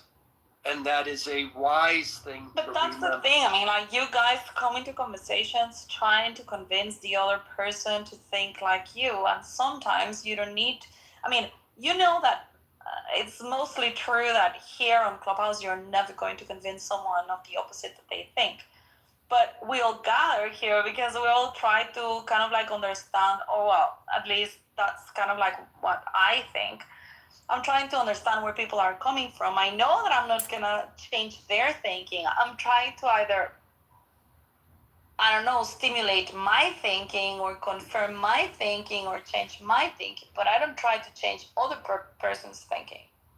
Well, see, the difference is that in my mind, I've convinced everyone of the way I think is correct. So I'm always successful. That's the beauty of delusion. You're never successful. Well, I think when we look back at the history of Clubhouse, it became big during the pandemic, and we were all stuck at home, or at least most of us were, and we were all first of all, whether we want to admit it or not, we were all scared because whether you believed it or not, there was still a part of all of us that understood that, yeah, people were dying and there was this thing out there and there was no cure, etc., etc. This is not an opening to a discussion. Alan, how could people feel that way, though, when they saw the illegal alien invaders pouring over by the hundreds of thousands and the BLM riots by the hundreds of thousands? Everybody knew COVID-19 was a... Well, not everybody. Yeah, but everybody was on the same train. There were two factions: people that really were scared about the virus, and people that would think it was a hoax. Yeah, but I tried to address that when I said that, or let me put it this way: whether or not you believed it, there was this thing in the ether that was making everybody scared. Compound that with the fact that we're all stuck at home and feel like we've been neutered from doing even the basic human contact, and now there's this app where we can talk to each other, and it went from, let's talk about NFTs and Bitcoin. Suddenly people started saying, hey, we can also talk, when they changed the rules, because the rules were much more harsh in the beginning. Land your plane. Thank you. It became this thing where, oh my God, all of this stuff is happening and it will affect who gets elected. And we had this false belief that we could actually change people's minds. Hey, Daniel, I want to introduce you. We have a new friend. His name is Tim. He seems cool. He is in Germany. Hello, Tim from Germany. Hello. Hi. Willkommen. Hey. So you all know each other? Yes. That's what I was explaining to him. Like, even if we don't, because all of us I are don't know from who different... she is. Yeah. All of us are from different parts of Clubhouse. So We have all spent many days together, cumulatively. We all hang out in different parts of Clubhouse, but sometimes we come together in certain rooms. And a lot of those times, it's like the rooms that I open. Yeah, Issa is the chief organizer. Sometimes we make fun of Simon too. I'm the sheep organizer, as he says. Wait, And so sometimes in my rooms, because you see, one corner is Bitcoin, Clubhouse, another corner is Israel, Palestine, another corner is just conservative and politics, Clubhouse, another corner is social, another corner is like troll and retard, Clubhouse. And so I kind of like have been in all of this, and sometimes She's a Jewish communication organizer, Shiksa. Exactly. I am the shit stirring communication organizer. So when I open a room, a lot of people that I have hung out with in other parts of Clubhouse converge here. And so people come together and we just talk about like anything. Isa, the K in that word is very important. Shiksa? Yes, it sounded like you said shitster. And No, I said shitster. Shitster Shiksa, yeah. Yeah, I think you meant the K in her name. I think you meant the K in her name. Is the Simon that I see here the same Simon? Yeah, because it's got like 4 accounts, yeah. Oh, why? Simon, just say something, please. No. I have to talk very gently. My girlfriend is sleeping in the other room, and if you want to improve the economy... Simon! Are you there? Seaman! Seaman? Yeah, Seaman, are you there? I don't know that Simon's ever won a debate on Clubhouse ever. I don't think he has ever won a debate. Yeah. No, I'm saying that only to try and induce him to come off mic. Oh, and there's Jeff. Jeff is from Jewish Clubhouse as well. Jeff and Yaakov and Daniel are from Jewish Clubhouse. Alex and Alan are from anti-Jewish Clubhouse. What? Illumi is Jewish Clubhouse Is this the Hebrew clan rally? Then Pepe is from racist/anti-Semitic Clubhouse. Then Anne is from conservative Clubhouse.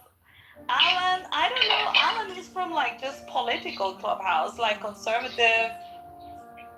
Do we say shalom first in this room or white power? Which one do we say first?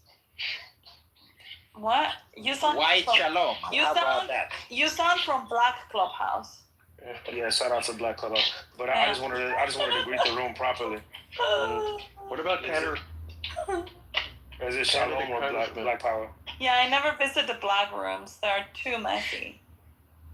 Yeah, not as messy as Israel. Well, yeah, our Israeli rooms are also very messy sometimes, but less than the Black Clubhouse. But I love lactose though, man. I really did love lactose growing up, man. You what? Like, oh my gosh. Hell no.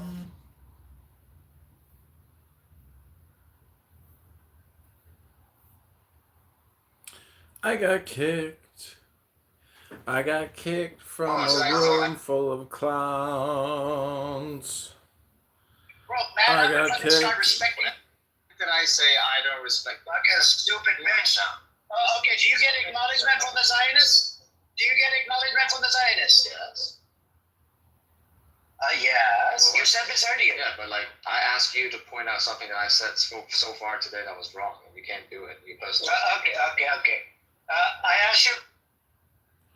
I got kicked from a room full of clowns.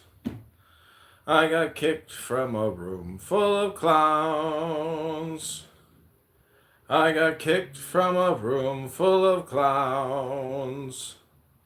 I got kicked from a room full of clowns. I got kicked from a room full of clowns.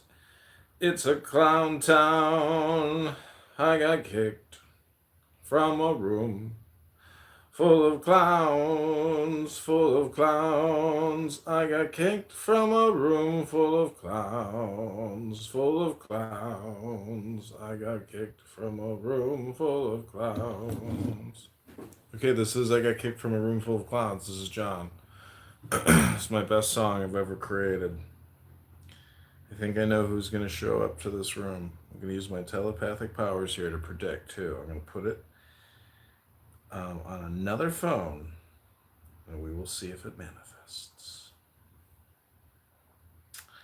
Let's see. Okay, we just texted Abby. Let's see if Abby shows up. I got kicked from a room full of clowns, full of clowns. I got kicked from a room full of clowns, full of clowns, full of clowns. Oh, hi, China. I just got kicked from a room full of clowns. Have you ever been kicked from a room full of clowns, China? Okay, so I just want people to know and do, like, I asked the music when I saw. I got kicked from a room full of clowns. See, you almost say, well, you ain't gonna get another check, cause you're Full of clowns. The I does not at all exist as its own reality. We live in illusion and the appearance of things. There is a reality. We are that reality. When you understand this, you see that you are nothing, and being nothing, you are everything. That is all. Happiness is our natural state. Happiness is the natural state of little children, to whom the kingdom belongs until they have been polluted and contaminated by the stupidity of society and culture. Most of us assume as a matter of common sense.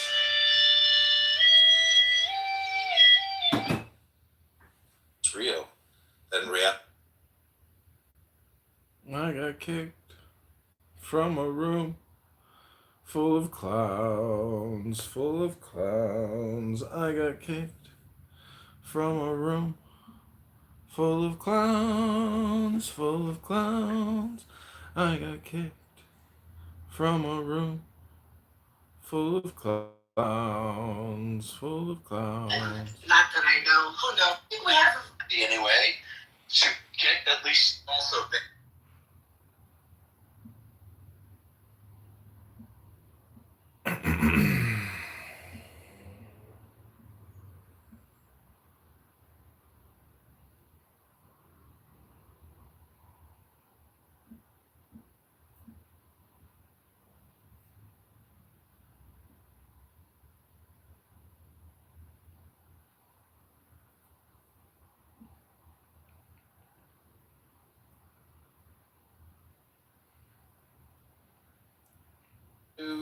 Asleep looking for oneness. When awakening happens, is only the dropping away, taking two-ness seriously. It's all we're talking about here. This whole thing is as simple as this. All that's in the way of awakening is a false idea. It really is. It's a pretense which you've been conditioned to believe. And when the idea that you are 2 drops away, there is the idea that you are 2 drops away.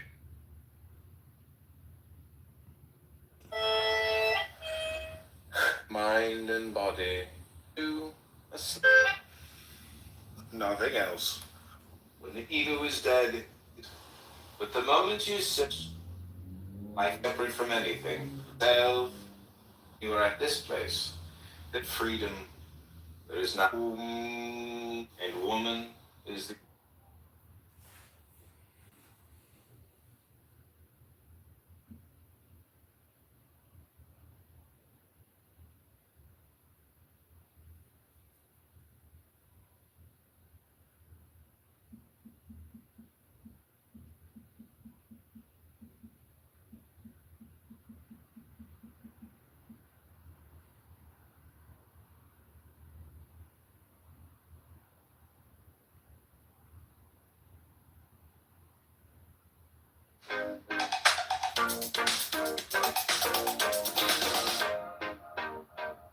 Even on an antidepressant, there are days.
భారతదేశానికి డబ్బును పంపండి మీ ప్రియమైన వారు ఇష్టపడే విధంగా రెమిట్లీతో.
What the fuck?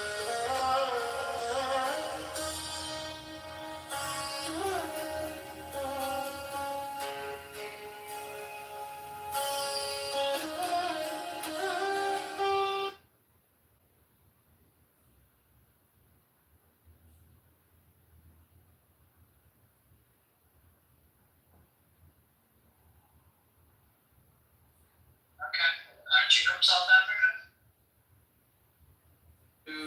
Asleep.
Look at the zone.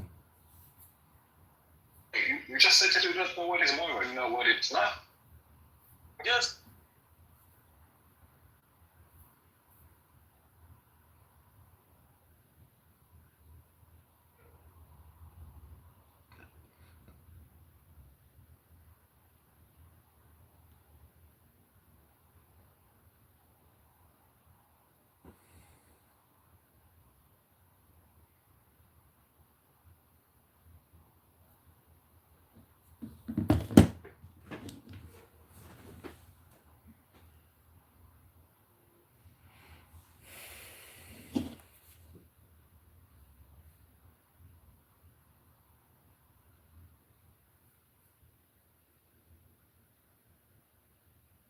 Did you know with Capital One, you can see if you're pre-approved for card offers with no impact to your credit score? Don't look.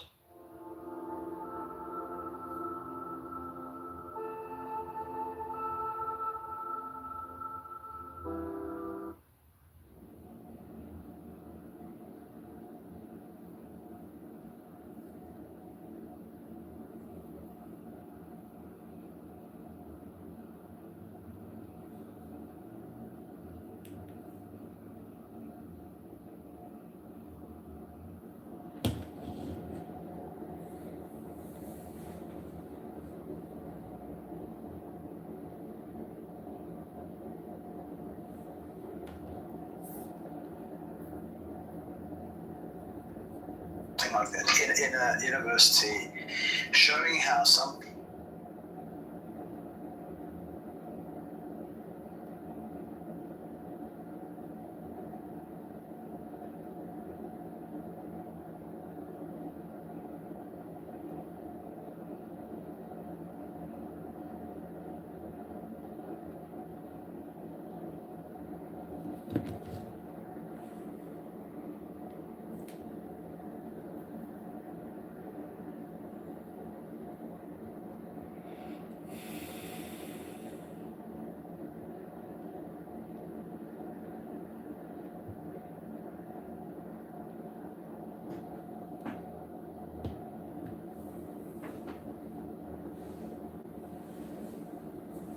Fuck.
We are on the spaceship of Ra.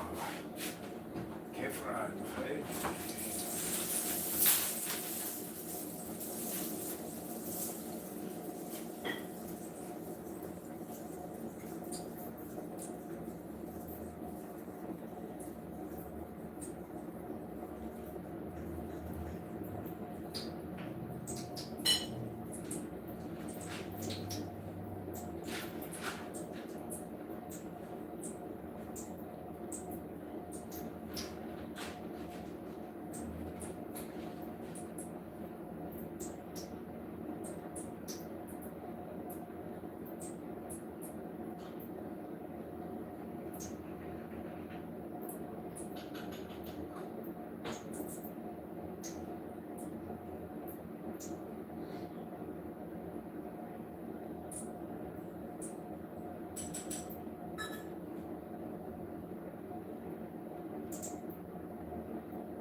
There are some Palestinians are tired. They are tired. They like everybody else in the world. We just want to go about our lives.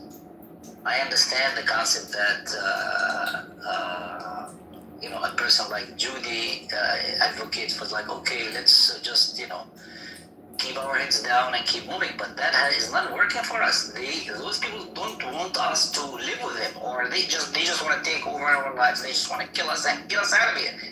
That's their ultimate goal. So we can be quiet for a short while. We can deal with that. We've been dealing with this so-called peace process for 30-something years, and we have seen what has taken place over the last 30 years. So I mean, I can understand the misconceptions that somebody like Judy had, but overall, we are still unoccupied people that, and we have a desire to be free. We have to break free from this occupation. That's it. I think the other thing that I was going to mention is that even if she is, like, we don't know if she's Palestinian or not, but let's take the situation, like, let's say that she is Palestinian, right? Like, her opinion is still valid. Like, her perception and her perspective on this thing is still valid. If we continue to silence Palestinian voices, then we're no better than the occupier or the oppressors. If she really is truly Palestinian, her perspective is valid in some way, shape, or form. I border on real shit, on real treason. Meaning, and you know what I mean. I mean, if she, if her and her family are, collaborators with the occupation. Who knows? Yeah, so we don't know. You guys remind me of Sam Kanafani in his interview. Do you guys remember that interview? The guy in Beirut? Yeah, we know Hassan Kanafani. Yeah, when he was asked by the negotiations, he said, why won't your organization engage in peace talks? Right? And then he said to them, you don't mean exactly peace talks, you mean capitulation, surrendering. Why not just talk? And then he said, I haven't seen any talk between the colonialist case and the national liberation movement, right? And then he furthermore explained that's a talk between the sword and the neck, right? And then he says onwards, living with dignity, with pride, is something as essential as life itself. that she's living it with her, you should like kneel down, take it in the ass, and then just try to survive somehow, right? But even if you follow that strategy, the problem is we're not surviving. Even if Palestinians are totally peaceful. Have you ever heard of a people who want to break free from and be a free people with being with capitulating to their murderers? Does it work? It never works. Even if every Palestinian put their head down and say, okay, I just want to live and just get along with my with the occupier, it just doesn't work. Because the ultimate goal of the occupation is to make your life as hellish as possible, so you can, pack your bags and leave. There's nothing. There's no argument about it. It's not too complex. It's very simple, actually.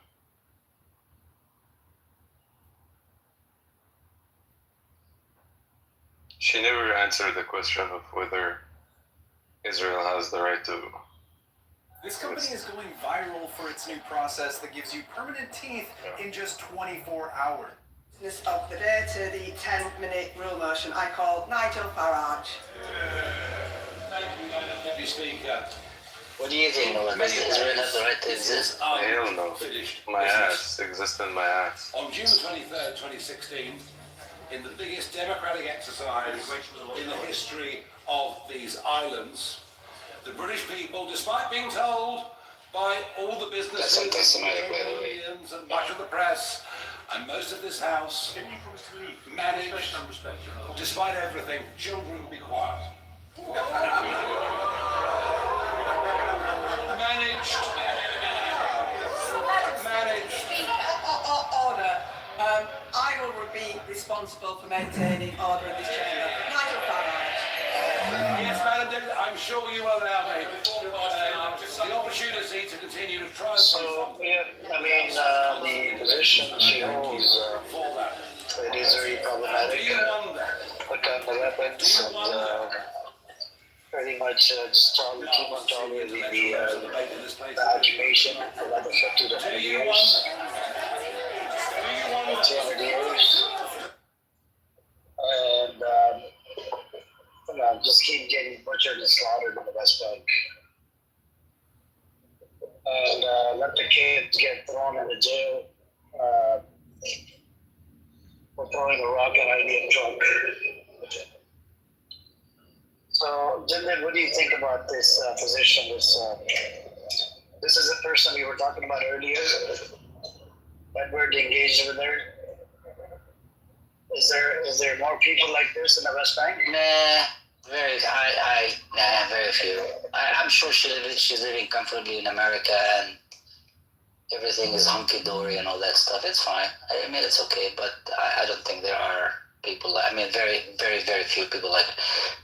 Look, our views on because I guess we have seen the where we were and where are we going and where have we been and we're not sure where we're going, where things are going, and our cause, the Palestinian cause, is going through a very rough, difficult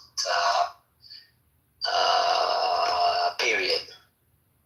We have a little government called the PA Vichy kind of government, and the forces at play in the world are just aligning in a way that is sometimes is very risky to the Palestinian cause. But I think overall the Palestinian people will eventually break free from the yoke of this occupation. Eventually we will break free. Eventually we will be free. Unless the forces at play are way much they're like way beyond our capacity to deal with in terms of geopolitics, local politics, and how forces are at play. I mean, we are pretty much we are small people who are standing up to the policies of the giant of the world, which is the United States of America. So think about that. Yeah, that's you have to take that into factor that into our where we are in our struggle for freedom and independence.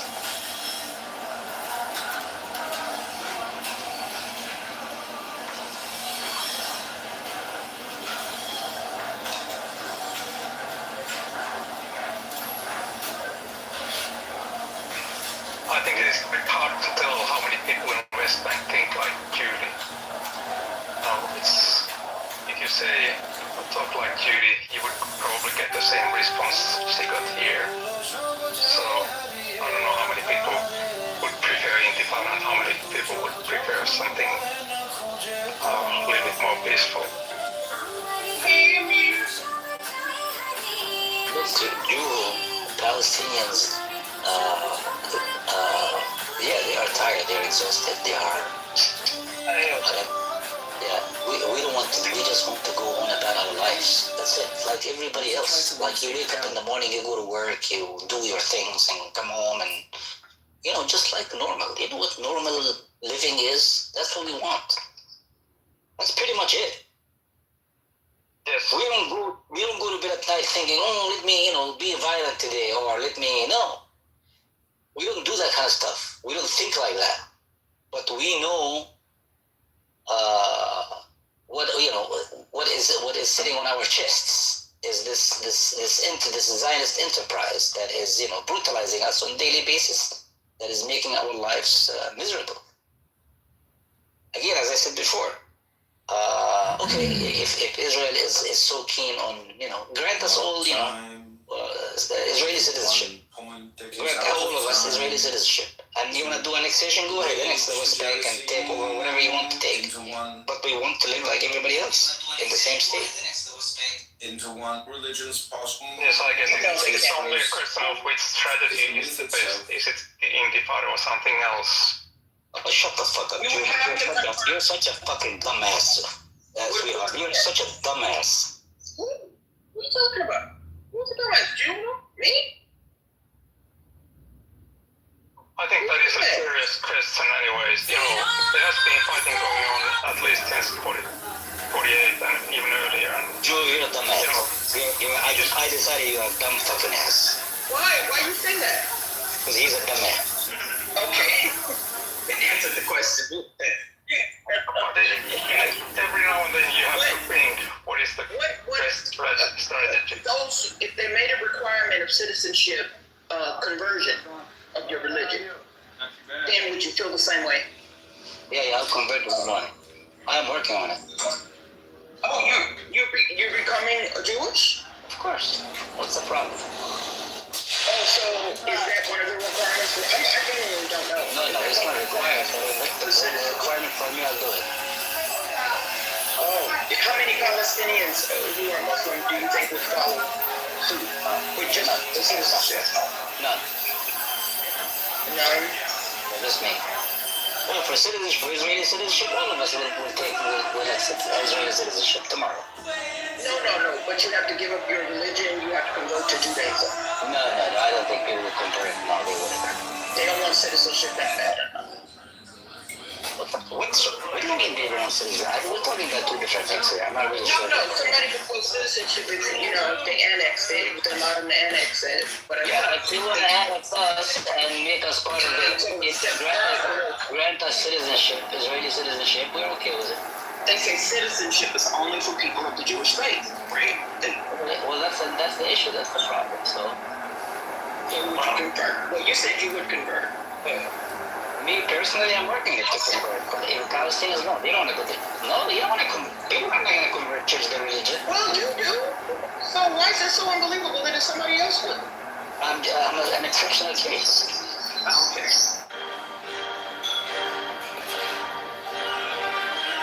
Jew read into that like, oh yeah, so if you don't have an intifada, you wanna become a citizen of the state of Israel. So you destroy Israel tomorrow. You're a dumbass. You're a dumbass. You're a dumbass. They will not accept you as citizens. It really is obvious. Whatever you say, you're still a dumbass. Even if with the conversion, they won't accept them as citizens. I think you're probably right. They have 2 million Arabs, and they think that is the appropriate amount. You notice something? I noticed that they look like cousins to me. I've seen some Israelis, they swear they're Israeli, and they look Arab or Palestinian to me. Really? Some of us are cousins. We are cousins. And vice versa. Some of us are Kurds. Not the ones from Poland. But the Ukraine, those are not our people. No, but those that are indigenous to the area, like you can't hardly tell the difference between them sometimes. You know? Sometimes you look at them and you like, you don't know, you looking at the Arab and vice versa too. Some Palestinians look Israeli. You know, whatever that means. It's just weird that all these people from the same area probably have a family member in common and, you know, have such hatred. So you know, you should give us as a piece of bread. It's weird. They can't see the likeness inside. I would be told you guys should buy the Nvidia stock or something. That's what you should do. Why? Why do you say that? I just want to give a shout out to John Kitover and the whole rooming got packed that's streaming this room live. What's up, guys?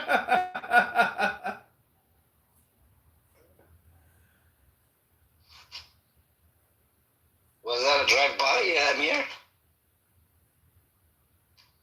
I think so.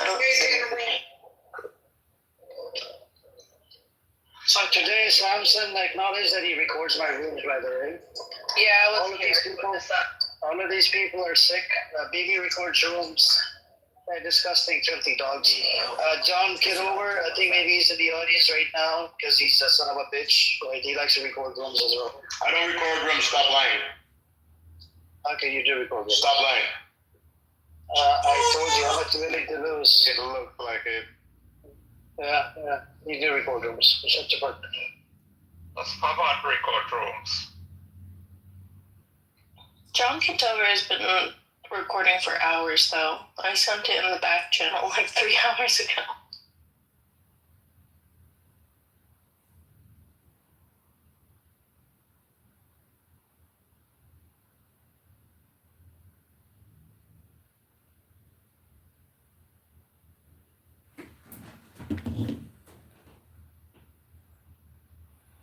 What's up with you guys? What were you talking about?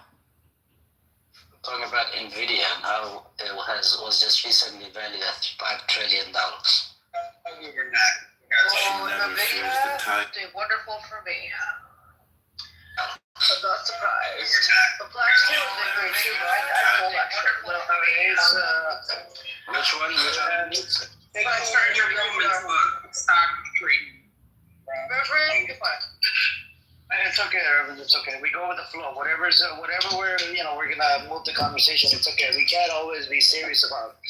We know what's happening over there. It's so sad, Yeah, but it was connected to Gaza Frontier and how what they do there with their surveillance. Did you actually put money in Plantier AIDS? I bought it a long time ago. I bought it maybe 5 years ago, and I sold it a year and a half ago. Once I found out how trash they were. Edward, Judy was here. You missed out. I asked her, the last question she didn't want to answer, does Israel have the right to exist? She kept on saying, it exists. I said, okay, can we dismantle this state called Israel and everybody can coexist? She agrees on it. She said, it's a dream. I said, she goes, yeah, I mean, it's it can happen. Why does she keep coming in when I'm not here? Because you're a real politician. And Jindy questioned her that she again said the same shit. Put down the weapons, and then we had the Ghost, and there's another brother just kept on cursing in the chat. But why does Buttercup have to act like it's Samson and Chase, right? So if Samson speaking, Chase has to go and repeat it and be like, oh yeah, this is what Samson said. In this case, Buttercup's doing the exact same thing for Judy. It's kind of embarrassing. I called her out. I said, stop, let her speak. She's a Palestinian. But, yep. No, I mean, I wrote her off when I was debating. When I first met her, me and Cynic, Buttercup brought her on in the room, and she said that Palestinians should be okay with living under the occupation. Because at least they'll stay alive.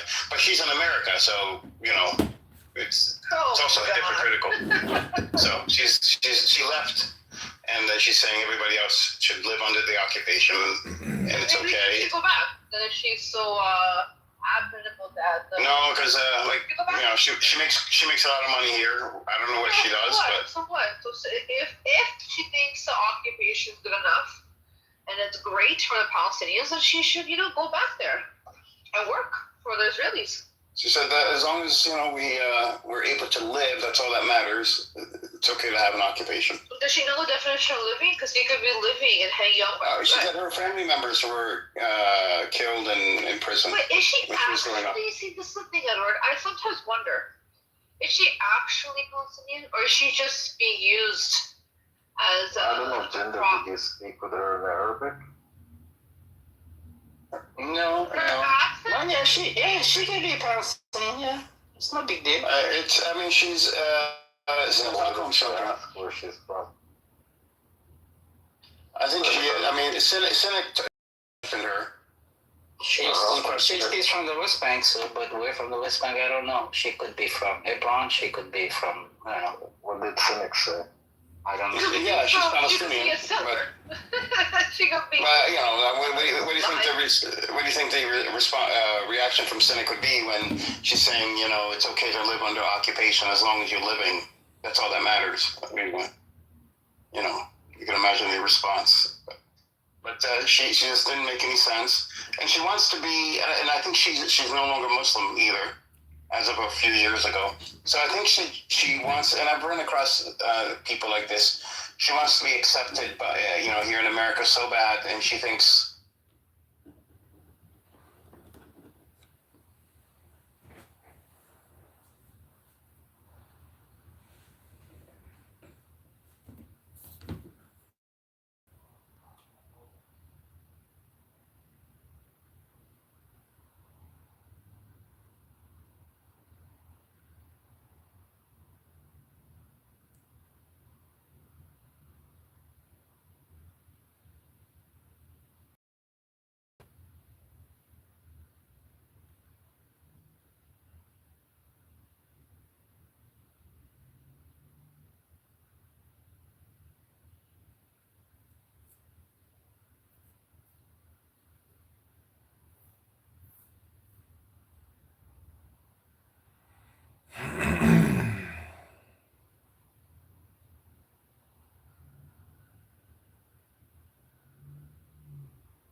Mind and body, but like the image of a face, the you asleep looking, nothing else.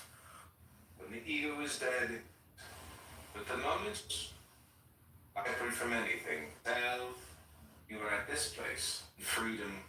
A woman is given to be true. But what we can do is question.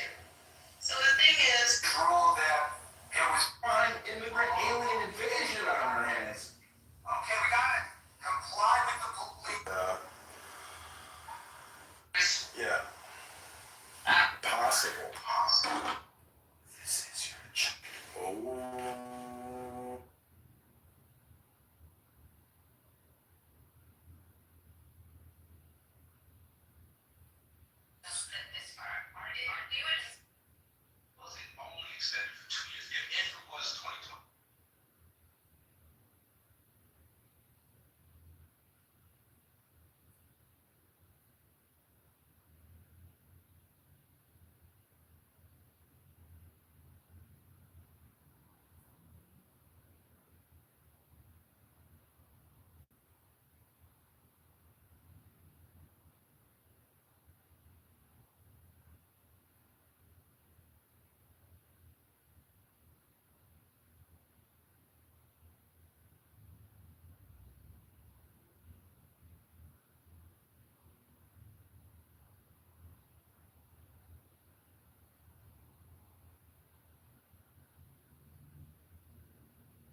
as you probably already heard, my pillow and myself have been found guilty by a judge in Minnesota of defaming Smartmatic voting machines without even getting to go to trial. What this means is if I don't appeal this,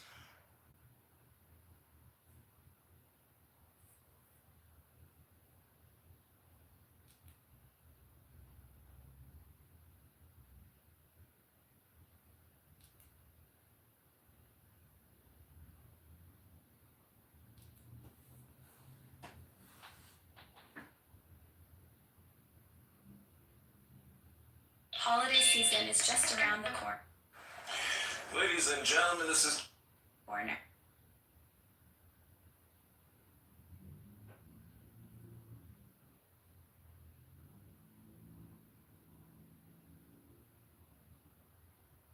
Celebrate it.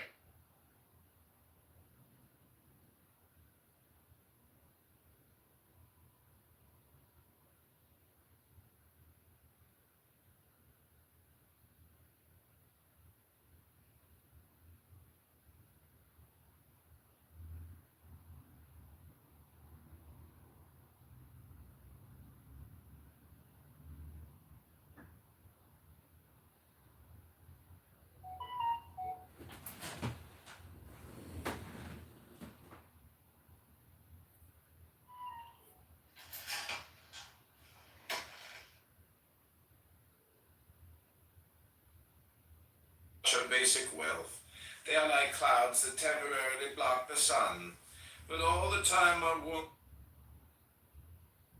happens is mind and body. It's real. Then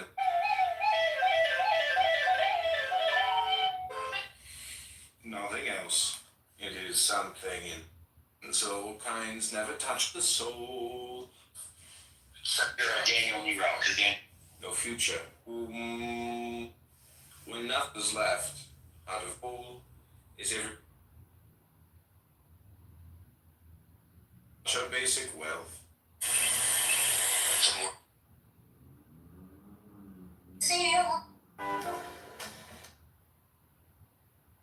The eye does not at all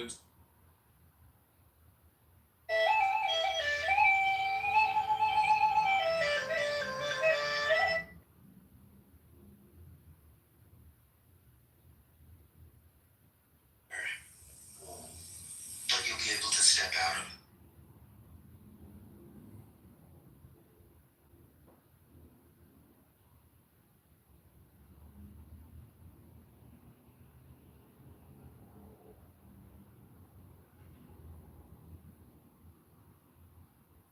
Apparently, these are the hardest words to pronounce. Almond.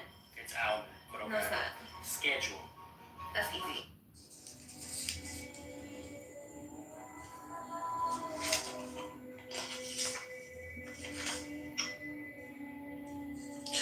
eternal companion, help us pour out our hearts to you honestly and sincerely. The Southpaw 3-pack holiday dog toy. With these prayers as our guide, help us feel close to you, dear God. Toy set featuring a festive. Life makes warriors of us all. To emerge the victors, we must arm ourselves with the most potent of weapons. That weapon is prayer.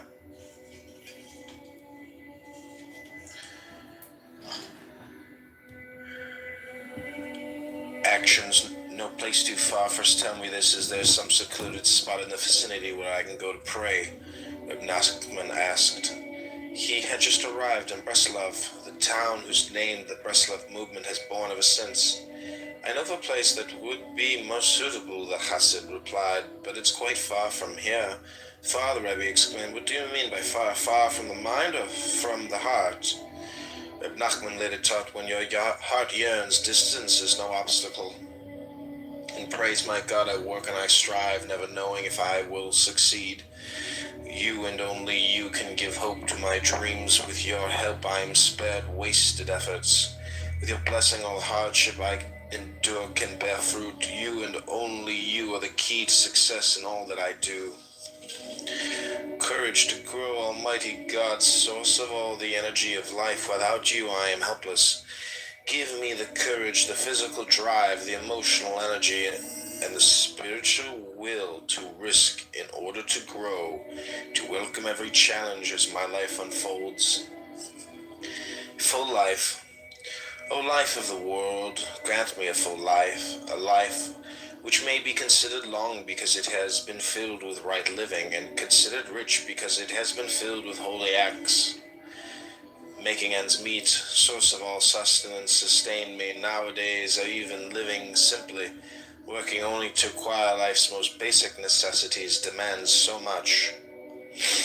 In the black, help me see my way out of this monstrous tangle of debts, the inevitable outlay for my children's needs, those overwhelming expenses and bills, those inescapable medical expenditures, but most of all, dear God, help me keep my account with you in the black. Body and soul, Holy One, grant me the strength to cast off the spiritual sluggishness and indifference which encumber my body. Let my body, together with my soul, soar ever closer to you. Teaching by being, dear God, teach me to embody those ideals I would want my children to learn from me. Let me communicate with my children wisely in ways that will draw their hearts to kindness, to decency, and to true wisdom. Dear God, let me pass on to my children only the good. Let them find in me the values and the behavior I hope to see in them. Wholeness and well-being, God of wholeness, God of healing. Envelop us with wholeness and well-being. Heal us in body and soul. Let all the elements of our bodies work together in perfect symmetry and in peaceful harmony. Remove every trace of illness, every hint of infirmity. Send healing which you alone can bring. Sincerity, O you who are infinitely deep, yet also profoundly simple. Help me walk this simple path. Free me from any facade of sophistication, which will only hinder my endless quest to come closer to you. Help me live my life with faith, with sincerity, and with perfect simplicity. Giving, my God, help me become a giver. Help me give and go on giving. You've called on us to be charitable. Show me how. Show me how to give with a pure heart, with an open heart, with a heart filled with joy. Lead me to those who are truly deserving, for giving is so holy an act. Help me find the truly needy and help them find me. True nourishment, dear God, teach me to eat right and to eat for the right reasons. Keep me from eating the wrong foods and from eating more than I should. Let all that I eat nourish me, never weaken. At the wrong time, who decides, hit them with a nuclear missile now! And then the guy who pushes the button's like, ma'am, did I hear you correctly, ma'am? You want me to hit them with a nuclear weapon? Yes, do it now! That's a direct order, soldier! Do it now! And you're like, ma'am, I just need to confirm one more time. Are you telling me to strike Moscow with a nuclear missile? And she responds, Madam President responds, I gave you a direct order, soldier. If you refuse my command, I will relieve you of duty and appoint a new senior officer. Launch the attack now!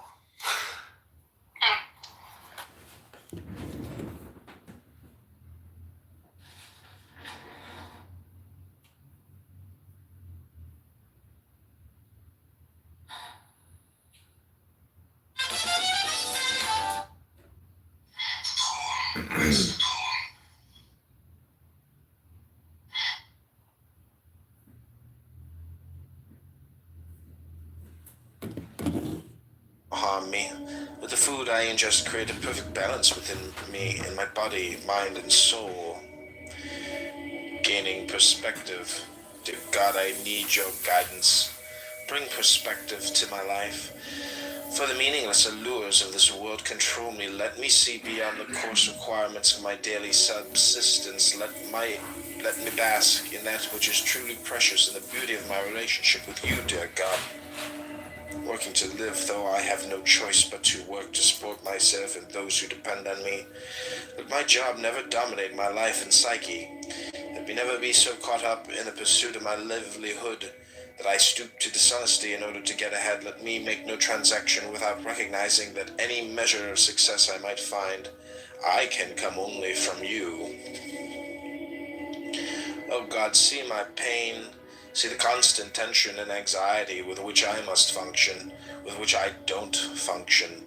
Touch my life with your love and your strength. With your wisdom I have more than I can bear alone. Troubles, kind, loving, mighty God, stretch out your hand to strengthen me. Lift me up from my abyss, right my wrongs, turn my every failure into success, look upon all my troubles and say enough. Priorities, oh God, help me fix within my mind the enduring truths of life. Let my every action be directed towards life's ultimate goals. For how can I face you, my Creator, without having invested all my days in preparation for that moment when I will meet you? How can I face you, source of my life, so long as I remain naked and barren, mired in the fantasies that form the substance of life's illusions? Living to the fullest, dear God, as I age, as hours turn to days. Days to weeks and weeks to months and months to years. Let none of my time be wasted or lost. Let me use my life to the fullest to become the person I am meant to be. And thanks, dear God, all the good I can do in this world will never match all the good you've done for me. All my acts of kindness will never equal all the kindness you've shown me. Even all the gratitude I can muster will never suffice to express my appreciation and thanks to you, my God. Words, Reb Nachman's mantra. I want to pray to tell God everything I'm going through and to ask for help, Hasid explained to Reb Nachman. When I'm finally alone and trying to pray, the words don't come. Then Rebbe assured him, even just calling out to God, Ribbonu Shel Olam, again and again is extremely beneficial.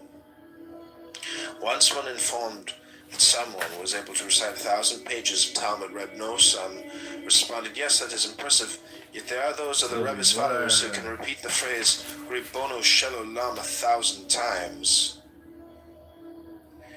And praise, Master of the universe, you listen to the anguished cries and desperate walls of every one of your beloved children. You hear my incoherent cries. You comprehend my jumbled words. I try my best to reach you with my inadequate prayers. I call out to you, and you understand. Prayer, God of life, help me pray with all the force I can muster. If only I could invest all my energy into each word, even into every letter of my... Yo.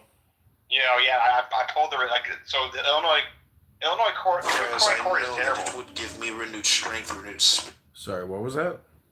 Yeah, Cook County Court is it's a terrible justice system. So you got to fix that when you're in Congress. I basically could have got a restraining order on Terry, but I decided to revoke it because I'm like, what's this point? First of all, I do think he's a Fed, so at one point they're just gonna call and they're just gonna hang up. And then second of all, if he all this is gonna do is he'll just get a letter. And if he wants to actually do violence to me or do more shit, it doesn't prevent him. It basically protects me. It doesn't protect any of my loved ones or our family members. When the most obscene shit is the stuff involving my ex, my mom, and my dad, and it's my sister saying, and it's gonna get worse. And so I pulled it, but I still I have the right to redo it. But what I noticed is they rubber stamp everything. So basically, the judge is a Karen, and it's just crapping on everyone. Yeah. But granting, so she just basically pokes holes in everyone's stories, and then she's like, "Yep, temporary restraining orders exist. I will see you in 21 days. You get the dog. He can't be in 100 feet of you," and then they can just keep delaying and delaying and delaying. So it's a bullshit justice system. So it's like a money mill. Yeah. I kind of see how it's abused now. I really could have screwed Terry today, but it really wouldn't have. But at the same time, it would have screwed him in court fees, but it wouldn't have protected me. So the law sucks. All the law is designed is to just mess with people. So yeah, you got to fix that in Congress. How's Congress?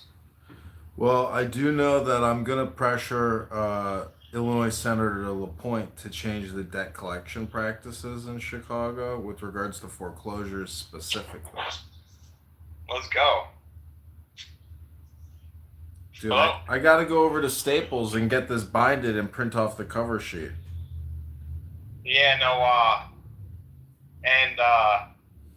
even if you don't have enough signatures, we still should fight. Mark Curran won on that argument. He went on the argument that he misread the form. That was one of my favorite campaigns ever. He ran for Lake County like Supreme Court judge or whatever, and he didn't think he was on the ballot, so he was just messing on the other guy for being a Mason.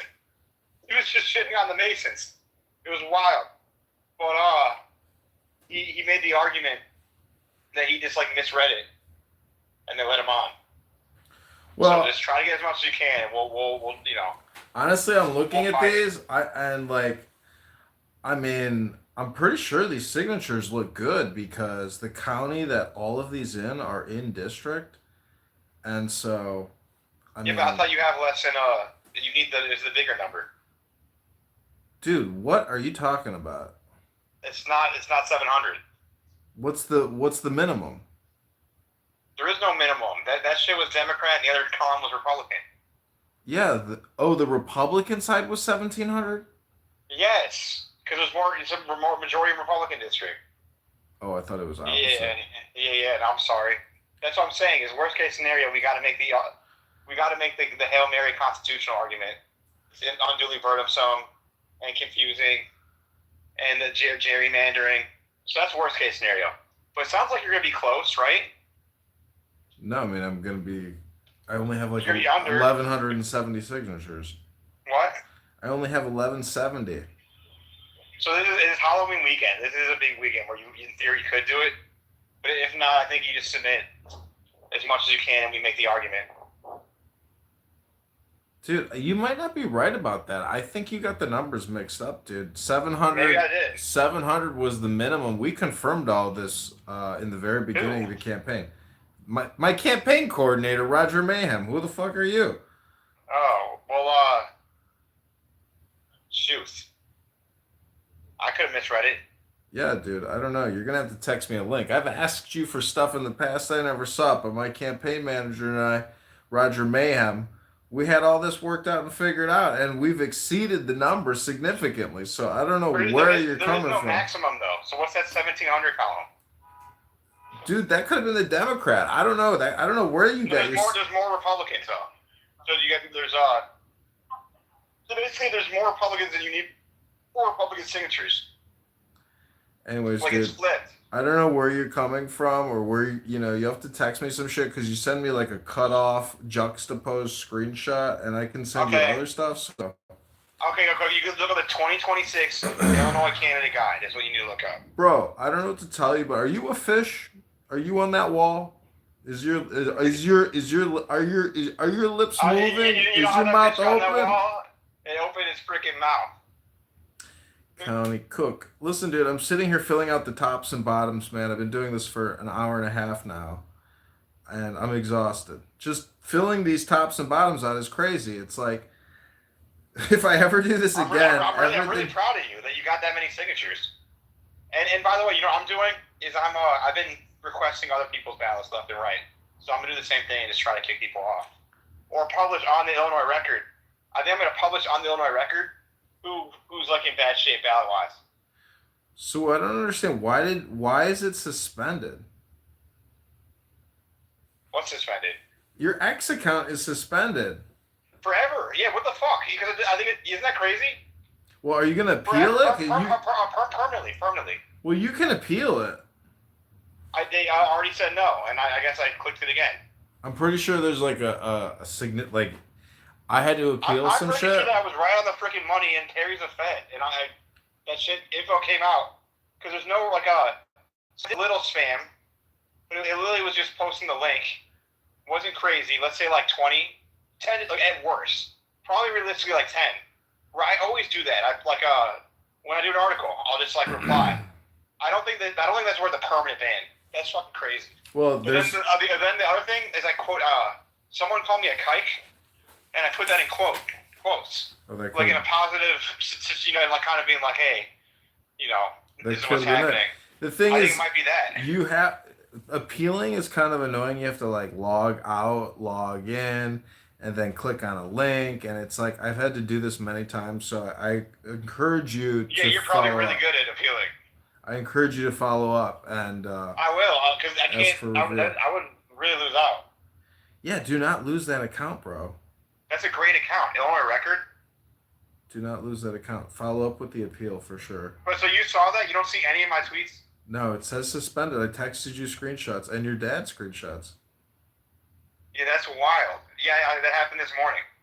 Yeah, I don't know, dude. You're gonna have to appeal and follow up with the email and log out of the account and then log back in and hit the fucking link. It's a pain in the ass. No, I'll do it. It's okay. But like, isn't that? But the reason that timing is suspicious is I basically say there's a whole network of Asian provocateurs. I agree, They're dude. and then 5 hours later, I'm banned from Twitter. Fucking So it's a little suspicious. George Dinehard, the fat captain of the Queen's Navy, is one of them, bro. They're all military. Yeah, that's You're like true. the least military, and you're military. Like, dude, you're doing what they're doing openly. You're kind of, you know who you are? You're the masked magician. You ever watch that show as a kid? No, You ever see that show? Penn and Teller's a similar version. Is the masked magician had a TV show like Penn and Teller where they do a magic trick and then show you how they do it. Yeah, I'm trying to do it in the open. I'm doing it in the open. I mean, but Illinois Record, man, you got a lot of good juice on there, man. I mean, do not let that account go. You have to follow up with the appeals. Like now. I will, but I'm saying, don't you see the kind of like what if they're actually like bigger things at play? Bro, the only big thing is driving to fucking Springfield and dropping this motherfucking packet off, dude, and being done with it, man. What the fuck? Go to Charlie Paul. You go to what's it called? You should go to Springfield Chabad. I'll hook you up with a rabbi. Do some fulfilling. That's my routine. And we really messed up. I messed up by not going with my dad because he left Sunday night, and I'm like, that's just kind of stupid because like, and that added expense now with hotels and or comfort. But he ended up sleeping in his car for 2 hours. But he what's it called? Dude, did you see? On day one, it's all the famous politicians are there. It's like all the Pritzkers and like Durbin types. Did you see? We messed up because it's such great content. Did you see the selfie of LaHood walking? Not LaHood. I mean, fucking Del Mar walking by him. It's so funny, and Del Mar's walking around like he's a fucking cop in his stupid Del Mar hoodies. Like these people, I don't think they work. Like, anyways, man, I'm telling you, you are at the epicenter of people who are playing, trying to play fucking games. It's pretty crazy. Well, that's what I'm saying. It's like you also realize that like how big a deal the 560. I'm not sure you're aware of how big a deal that was. The 560 AM show. What happened? Mm-hmm. Like, have you ever heard of that? I think that's probably the first time in like 30 years that they took a show off the radio and just like scrubbed it and tried to cover everything up. But at the same time, everyone saw it, so they can't unsee it. Yeah. Like this like I'm not saying I have to be careful, but with great power comes great responsibility. Like clearly the information I had is like dangerous in a sense. Well, bro, if your dad, because I just talked it out. That fucking article was just me talking it out for 30 minutes. That wasn't even like a real. And same with the radio show, but the information's so dangerous. That was about the party bus and the drugging and not good, not good. Well, Aaron was on the party bus. Well, when your dad went on X and did that interview with Libs of Chicago, yeah, and they were asked people like your dad went into great detail about you and Illinois Record, and I remember. It was very flattering, and really it was nice. He really had my back, but also how bitter did AC/DC sound? How what is wrong with him? He's like so like he like literally like it almost like he was like an angry kid where he's like. So, you're not going to disown your son? He made fun of a cancer patient? And he called his... what is he talking about? I made fun of Terry because of cancer, and I called his job. I said I really don't like the concept of his company. And he's an executive of the company. You can't fire an executive. And the boss has top secret DOD clearance. They don't care. I'm not trying to get him fired. I've never called his boss. That's ridiculous. I just think it's actually like good. It's like actually a big journalistic point that the top immigrant hunter like hires immigrants for a living. And that's literally what he does. It's H-1B in Monterrey, Mexico, overseas and like India. They have actual physical warehouse, but also it seems like Africa and Asia as well. And then now they're doing AI. Like I actually am like philosophically against that. Like that's what's ruining our generation. They're stealing our jobs. Well, I'm filling out the tops and bottoms of these stupid petitions. You got it. I'm just podcasting. Well, the fact that your dad cleared a lot of that up on that podcast is really, I think, what matters, because he was very comfortable. I even kind of I really respectfully disagree on ballot harvesting a little bit, with its caveats. But I think I even told my dad, I'm like, if we would have debated that, you would have beat me. Like, I thought he was very just like relaxed, passionate, kind of like, kind of being like very patient, like teacherly. I thought he did a really good job. Well, I was really impressed. Talking about organizing ballot harvesting, great arguments on everything. That's just like for fucking dunces who are triggered and gaslit by the term ballot harvesting. That's fucking for low IQ people like that woman who runs those stupid, Zoom meetings. I was yelling, that girl, yeah, the ICU. No, that's a psyop. They talk about voter fraud in like the dumbest low IQ ways, so that people don't focus on real voter fraud. Yeah. They focus on like a bunch of low IQ just nonsense. Dude. She sounded so stupid. Like there were some arguments against what my dad said about. There's a huge debate of how to get out the vote, but her arguments just was so low IQ and ridiculous. And I thought my dad did a good making the best case for that. But I personally think you got to meet the voters where they're at, and not like you just have to like. It's really about just data and getting out the vote. It doesn't necessarily have to be ballot harvesting. We just need to kind of identify who's for sure voting Republican, make sure they vote, and then who could, and then really getting them, like, convincing them to vote however they want to vote. So wait, where did you get your petitions binded at? Staples? Yeah, I've done it 3 times. Yeah. But yeah. I can't remember. I did a UPS store. It's a lot of stacks, so you got to do it somewhere like Staples, unfortunately. Well, anyways, when your dad cleared that up with that EZB, whatever that fuck, what's that guy's profile name?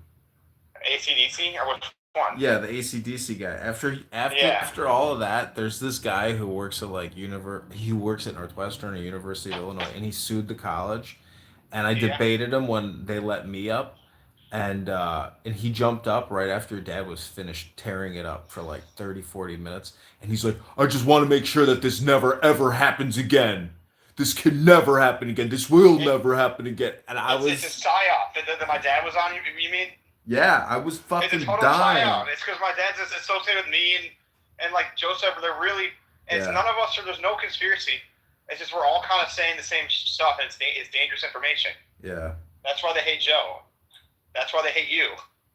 Like, you're ruining the psyop because it's so low IQ and stupid. And by just broadcasting it is evidence enough. So people don't know. They're not introduced to it. Well, it's out. Isn't that nuts that George Nyhart writes like blogs about you? Isn't that just weird? Even like I think Terry tweets about you. Isn't that nuts? Oh, did you see the John Kitover? It's just, what the fuck, man?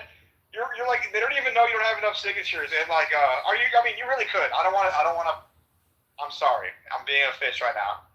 And, dude, I'm pretty sure we're good at 1,100 signatures because I think you're good too. Yeah. It's a Republican area. That means my signatures are a lower threshold. Ridiculous. But like, imagine spending this much time on someone hasn't even like started even really running yet. I agree. And, like, every race. I agree. This is because I haven't even turned this packet in. Yeah. You and Severino have been both doing that. It's like you've been getting all the earned media. We're like, there's no chance you would have been able to get this much like Republican attention. And every time these like idiots like do it like a stupid post about you, it's like now people know you exist. I know they give me credibility by negatively attacking me, but and they make it seem like you're a really big deal. Because like why would? Because like there's a fact. It's called the agenda setting theory. Came out of Texas. Yeah. That a lot of people, sheep, they value things based on how much is talked about in the news. Mm-hmm. But you would think that today it probably adapts to social media as well as news. And so by you getting talked about a lot, it makes it seem like you're like a top 3 important Republican candidate. It's hysterical. Yeah. Like you're more important. You're more talked about than like Josh Lloyd, who I love. He's a man. Shout out to Josh Lloyd. But like, and it's because they're giving you this attention. It's so crazy. Yeah. You know why? Because it's just like for them, it's like it's dopamine, and there's nobody else to really attack. Do you even know about the other Republican candidate running against LaHood? Not really. I see there is someone. Yeah, he lives in one of the small towns in the district, and I mean, he was begging for help with signatures. You know what was funny is that on that conference call, this one guy's like, I'm going door to door, talking to every single buddy I can, and the Republican Party doesn't help me nothing. And then a black chick who's running, she was like, Oh, I'm going to kick off so many people. Continue, please. What would she say? she's like, all you can do is pray that the Lord is with you and keep pushing and keep going and get those signatures and give it your And they best. said they found the recorded room. Yeah. Yeah, that's a big mistake. Because I can just request that guy. Yeah, a lot of these guys are. I think people are going to sit a lot of like when I did this last time. There was a lawyer Coleman, that submitted less than the required amount. Yeah. So you had a lawyer line. That's how I think it's gonna be crazy. Because all these people are antisocial. So how are they actually getting signatures? It's hard. Dude, it's I very. can do it. I'm one of the best out there, and it's like really, like me getting 20 is very impressive. But like realistically, you're getting 10 or less. Dude, it is very hard to get signatures, but according. I'm good. I'm good at it because you gotta. It's all. Like I gotta start a company on it one day. Yeah. Because here's the sign. You gotta literally hand them the clipboard before you say anything, and the pen. Some people just sign.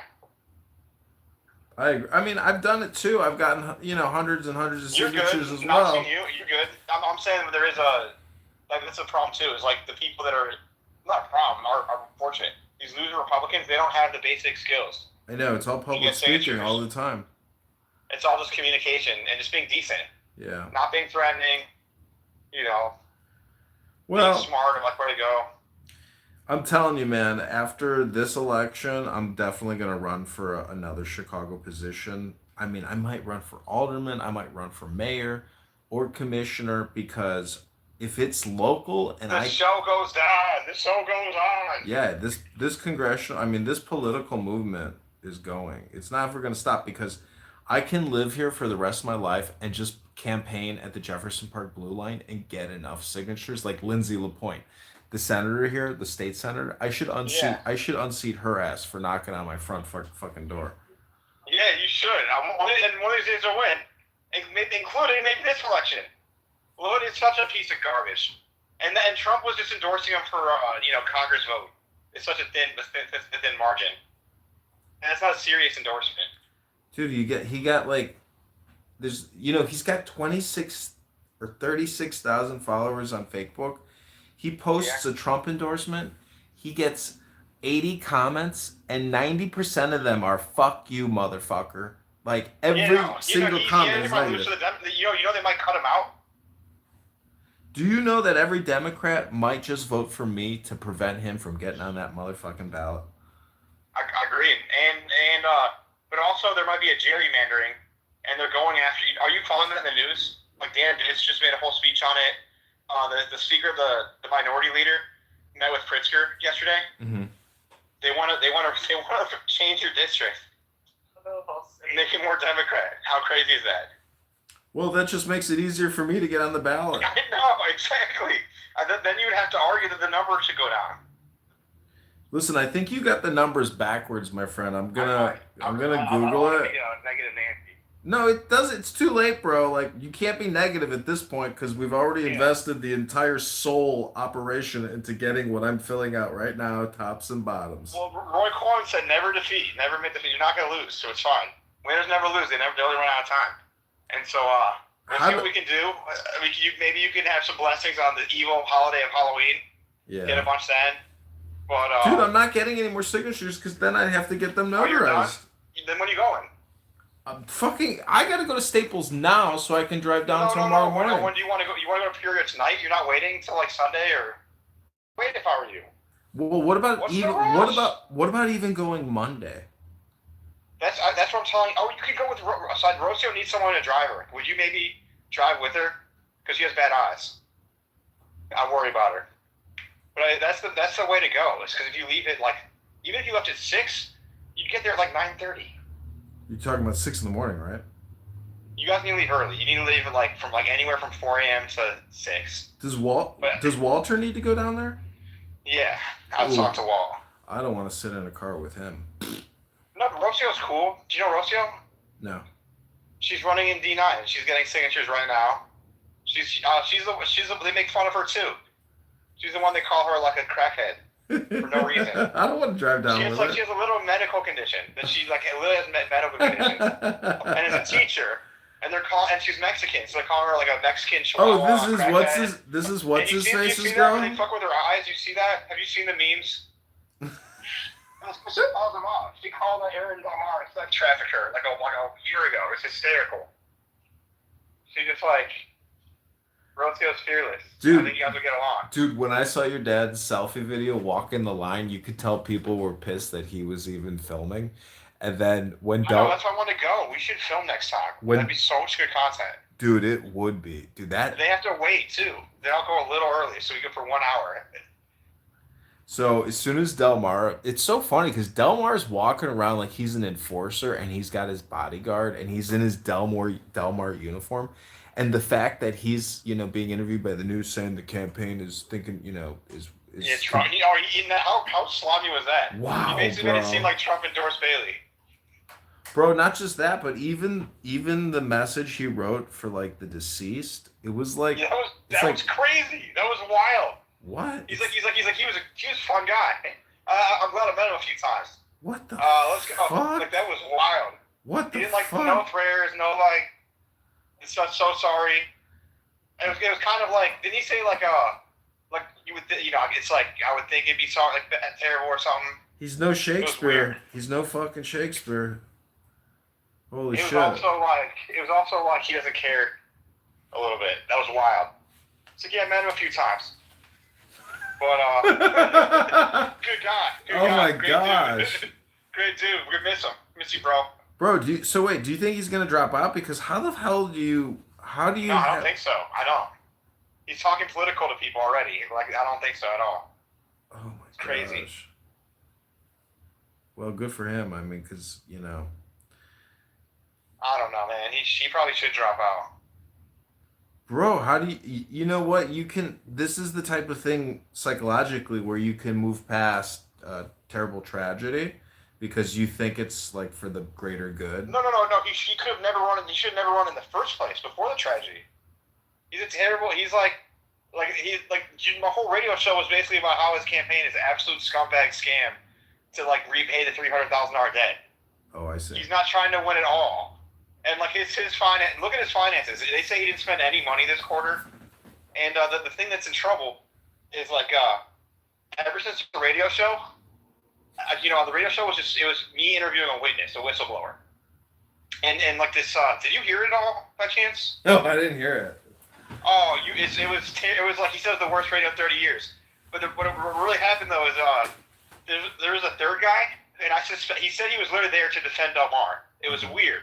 Uh-huh. He's a weird guy, and he was filming it, but then he joined the radio show, and then it was the whistleblower, and then Andy Williams' campaign team were there, just invited them, and basically she was very uncomfortable talking about what happens, and then he was just being you got in a party bus, you deserve it, and even with me, I'm let's relax. She went through a traumatic thing, I've been drugged before, it's terrible. He's you got drugged before? That's funny. I think a man getting drugged is funny. It was wild, but basically it was about how Bible values Darren Bailey. His first campaign event had John Siriusani as the speaker. The guy pitching gambling to kids. Had a Bulls cheerleader. He comes out to Kid Rock. Got 40-pack of Strohs, 40-pack of hose, and then they do he's reading off the teleprompter. They do the event, and then Darren Bailey. They literally get Aaron. They get it's not a party bus. It's a Sprinter, a Mercedes Sprinter or something like that. And then they go drive 30 minutes West Loop to, and I have the police reports and hospital reports, everything. It's called ESCO. You ever heard of that club? No. And in the report, it says the campaign manager is just trying to feed this girl drinks and making sure that it's coming out of his drink and not, no, don't drink this one, drink this one.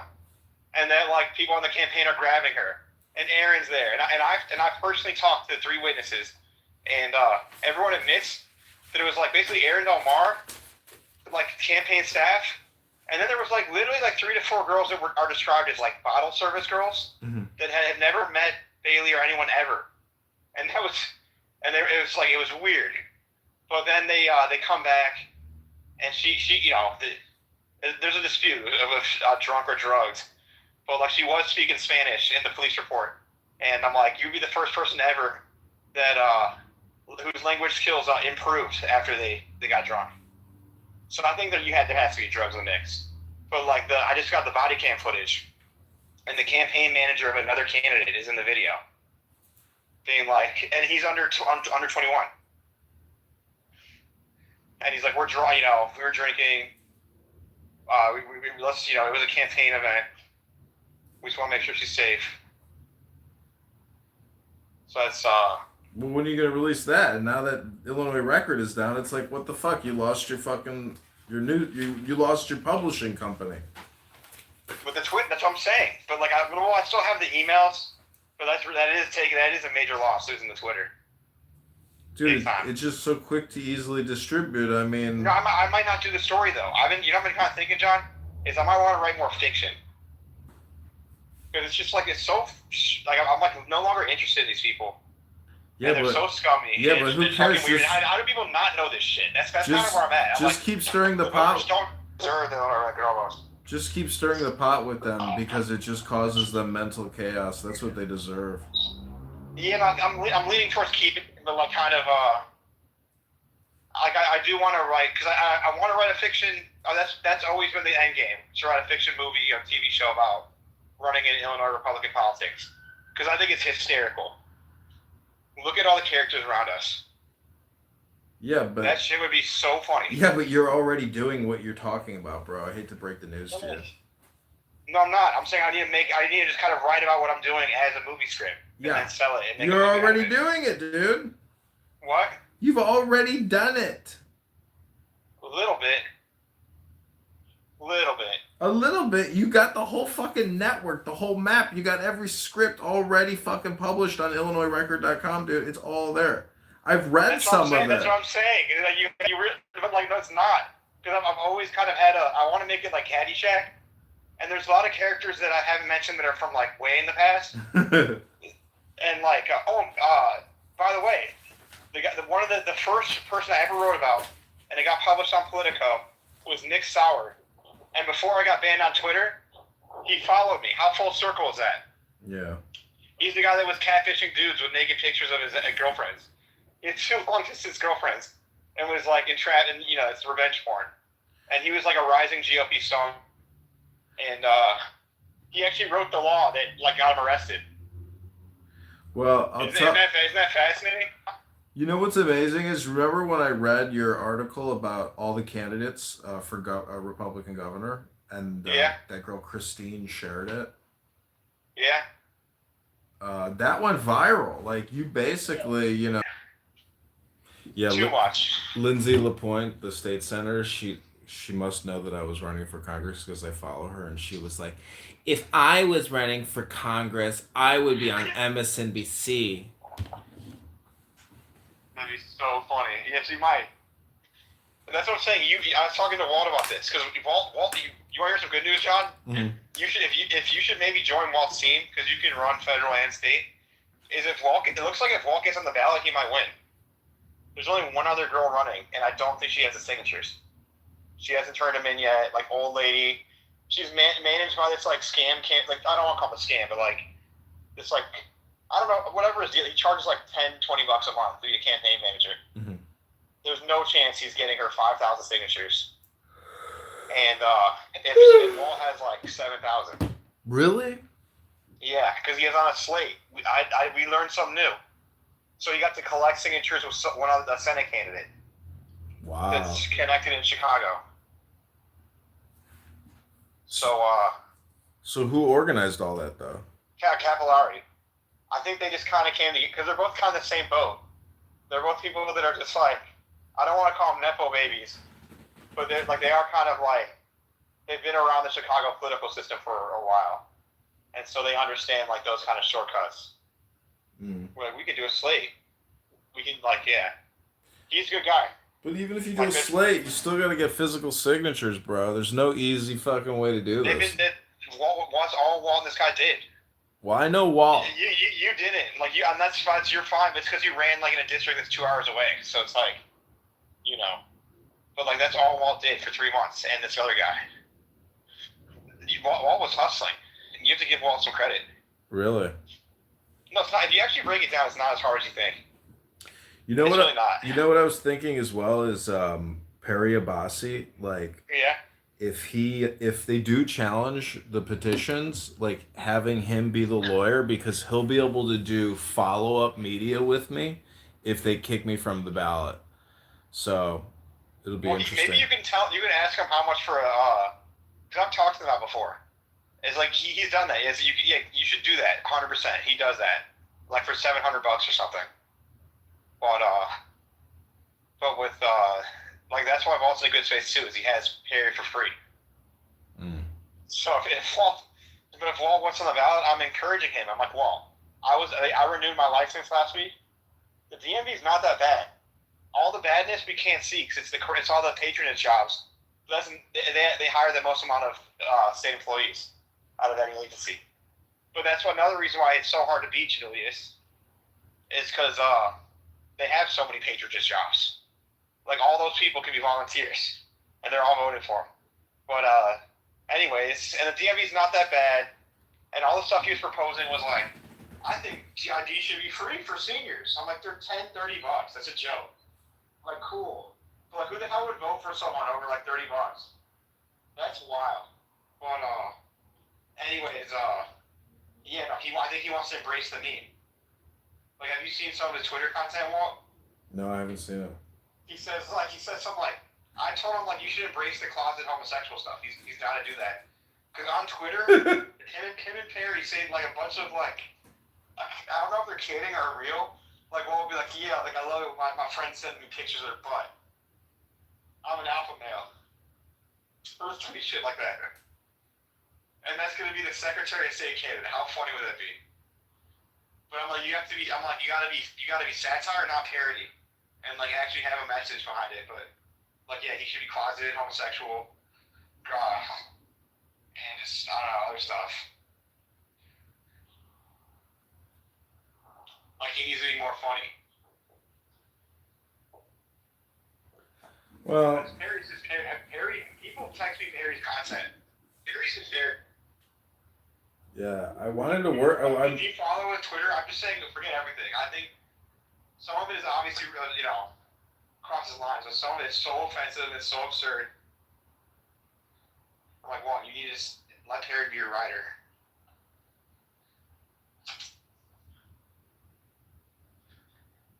So I'm excited about Walt. I'm excited. Rocio's gonna have enough signatures, but I really want to get signatures for her on Sunday. I really want her to get signatures on Sunday. I was volunteering to do it too.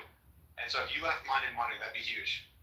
Because she can't really drive my fear too much in the morning, but she can split. She's cool, dude. My fear about going on Monday is there will be a lot of procrastinators and there'll be another big line. I'm gonna realize that government is efficient. It's quick. You're waiting in line to be the first one there.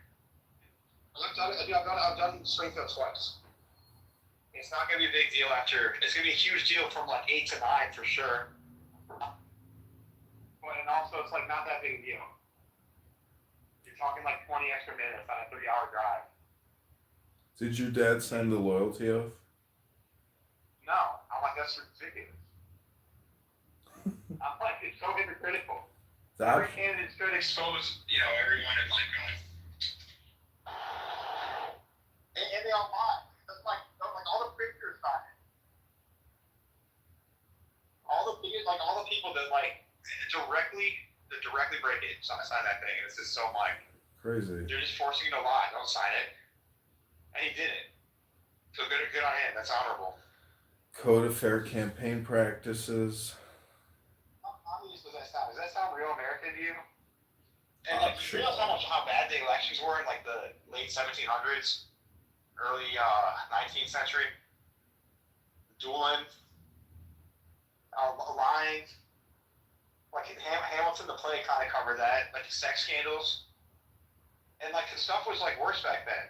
I mean, in terms of like the threshold for the Republicans to like accept. The waiver of service form used to expedite receiving an objector's petition filed against the nomination for candidacy.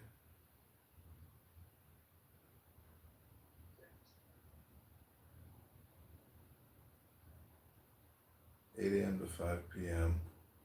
And the first day filing, anyone who is in line at 8 a.m. as well as the petition receiving the first mail delivery. Mail delivery?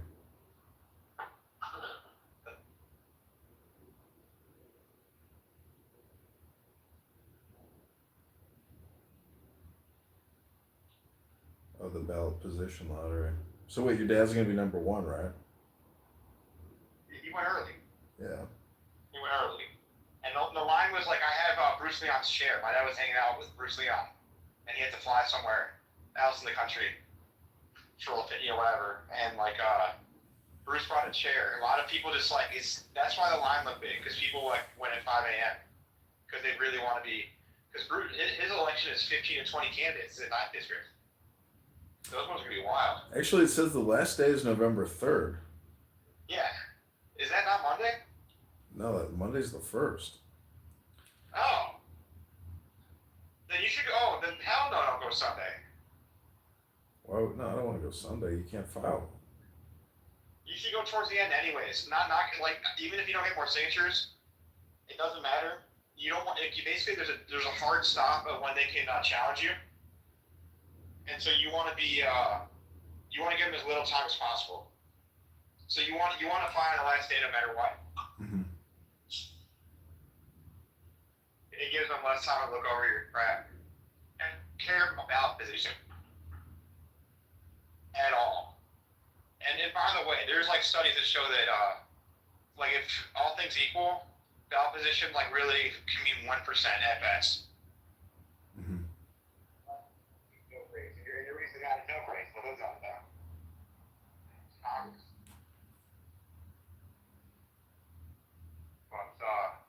But yeah, I'm very, very proud of you, John.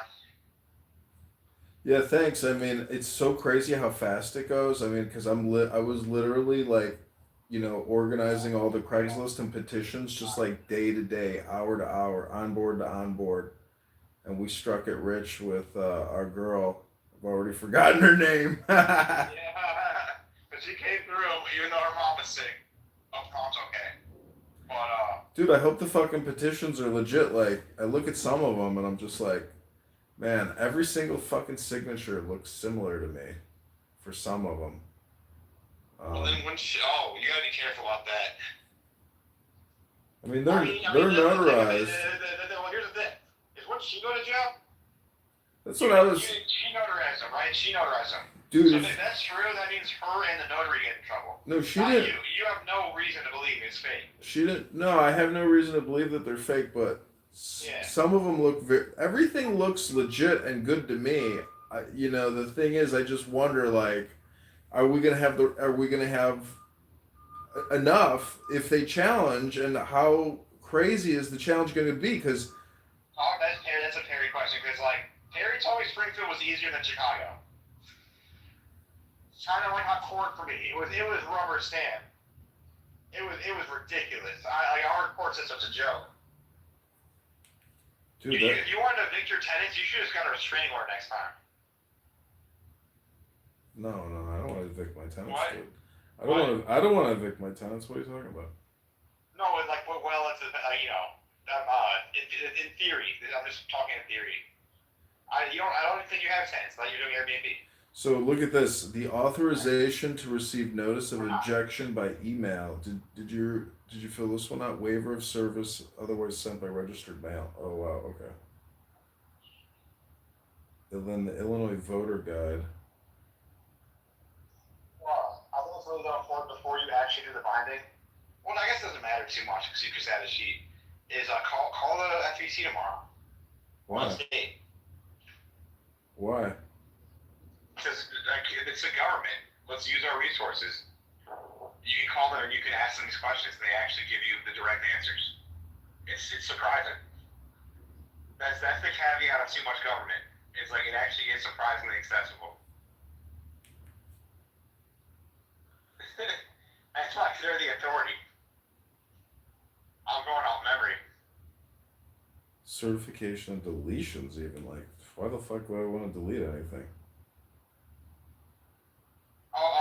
Because the ones that have maximums.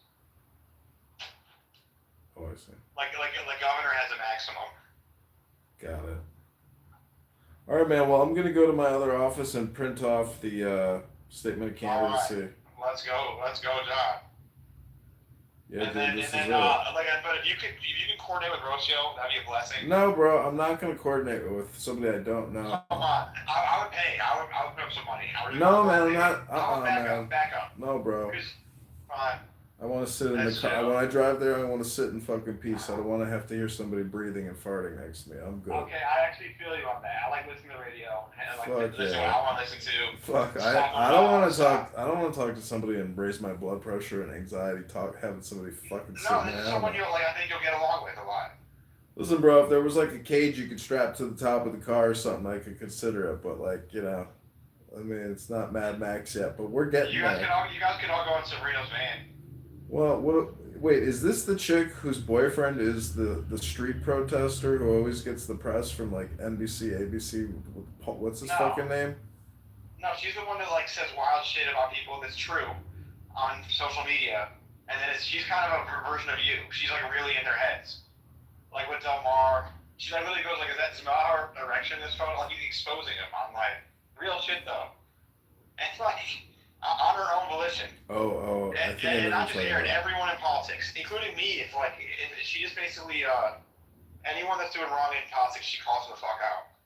She'll even be like, "You like that Facebook post? Why'd you like that, Senator Wilcox?" You have to give her credit for that. So and then she now that she's running for Congress, they've been having it. It's kind of like with you. She's have you never seen any of the memes they've done on her? Dude, the AC/DC guy, he's got a room open right now. You want to go in it? You're trolling me, right? No, I'm serious. Let's go in there right now. How? Just use your other Max Rice account that you have. I think that's banned.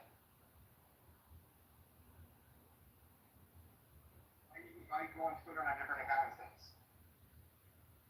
How messed up is that? Yeah, let me text you the link. No, I'm not.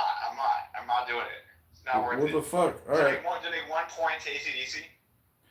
Well, fuck it, dude. Anyways, I gotta go because I gotta print this shit. We've covered enough, so. All right, I'll talk to you soon. Okay, bye.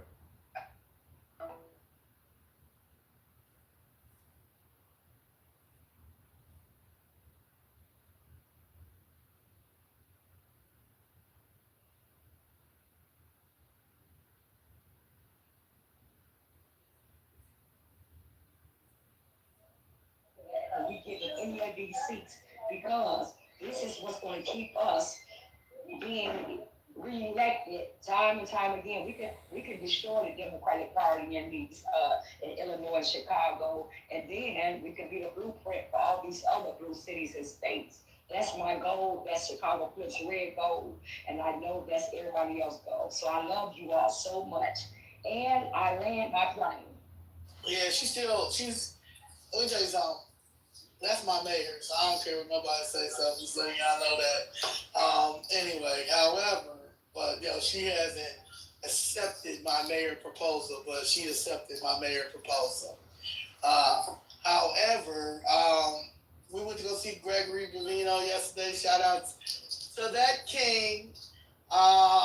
And we had to go into the overflow room. However, when we were almost able to get in there, and there was a guy that works for the federal court, and he said, if I would have known you guys were coming, I would have saved you seats. So thank you to him. Shout out to him. He said for future for future purposes, if we announce or say that we are going to be there, that they'll make sure that they save some seats for us. So that was dope to see that. But Judge Ellis is crazy, and she started out with talking about she read the oath. She read the oath that Commander Patrol Bovino took, and she read the oath that she took. And she also started asking him questions basically about Little Village, Old Irving Park, and Lakeview, Edgewater, one of them. And about the kids, about how tear gas went and it affected the kids for Halloween, and they'll never be the same. And it was just long, drawn out. Like, I just was like, please get the violins from Titanic. I know they're about to start playing next. And it's like, ma'am, these people are getting attacked. These law enforcement is getting attacked, okay? I don't know what videos that you're seeing that it looks like it's the other way around, but also law enforcement also has kids that they want to make sure that they can go take trick or treat when it's time to trick or treat. These people also have wives, husbands, families that they want to go to, and I don't think that they want to get beat up every time they come in and do their job. We have, first of all, we're under attack, and you know that, but maybe you don't know that because you're Canadian, and Obama appointed you. Number two is you're not looking at all sides. You're saying, like, the pictures. One thing I do agree with her is that that they should have body cameras, and the only reason why is because we need body cameras. You understand? We have to have these cameras because the cameras honestly will stop them from doing a lot of the stuff by throwing stuff at them first and things like that, because they are antagonizing them. And you're not, as if I'm law enforcement, you're not going to continue to throw things at me. You're not going to do anything like that. And so my thing is, when you said you can't tear gas, which is not anything that's like going to, tear gas. If you're saying don't throw tear gas, if they are, fighting you and throwing things at you and pushing you and all that stuff, then what about mace? You understand? Like, so I can't mace you because at this point you're being hostile. You don't want me to arrest them. I can't arrest them. I can't come in here and arrest the undocumented immigrant that I came here for. I got the papers and everything to show you that I got this person, but you're going to crash. But you want to play Fast and Furious and GTA. I'm trying to tell you, we live in real Little Village. They really playing GTA over there. They crashing their cars into some of these rental cars. Some of these are cars, and my thing is all of this because you guys want to, like Jessica says, the rebels with no cause. Like, they were here undocumented. There's some people that made it. When they say, oh, he's been here undocumented for 25 years. So 25 years, you decide that you want to be over here and not get your paperwork. That's just like if I was driving without a license for 25 years. I decided to never get my license. Then finally, I get pulled over. And I get pulled over and they arrest me because A, I don't have a license. And B, they stole my car. I have to eat that. Whatever they're going to give me, I have to take that and I have to deal with that. You've been over here for 25 years, sir. If you've been over here for 25 years, you should have paid.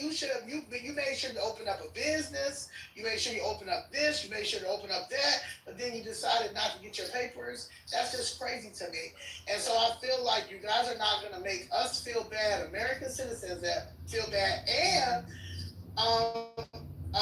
citizens that came over that assimilated to the American culture, but also came over and did the right thing to get their citizenship, because they're also upset. You understand what I'm saying? Like, a lot are mad, and I feel like you putting this man on the trial to embarrass him backfired.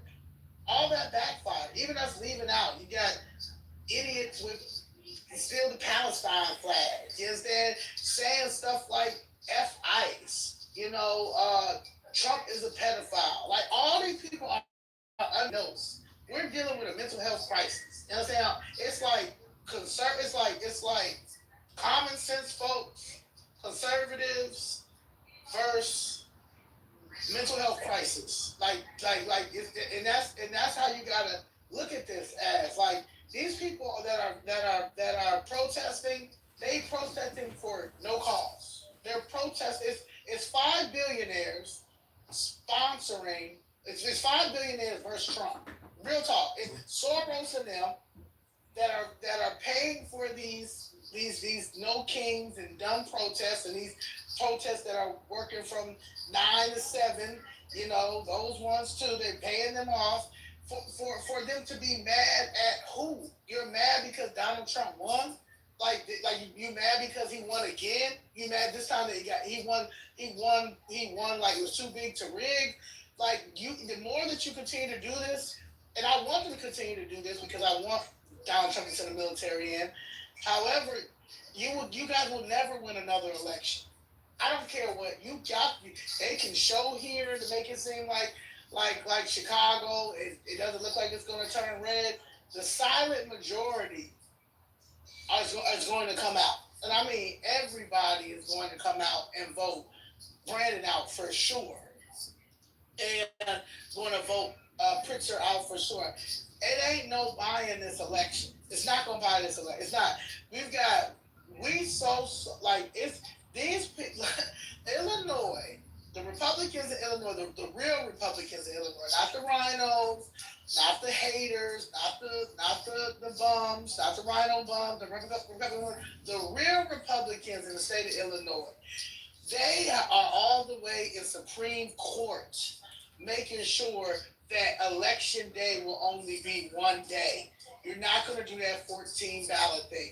They're working on making sure that these machines are not rigged and where they got them from, Venezuela. This time I'm trying to tell you, everybody is in position. ACDC, Save Our Republic. This week 45.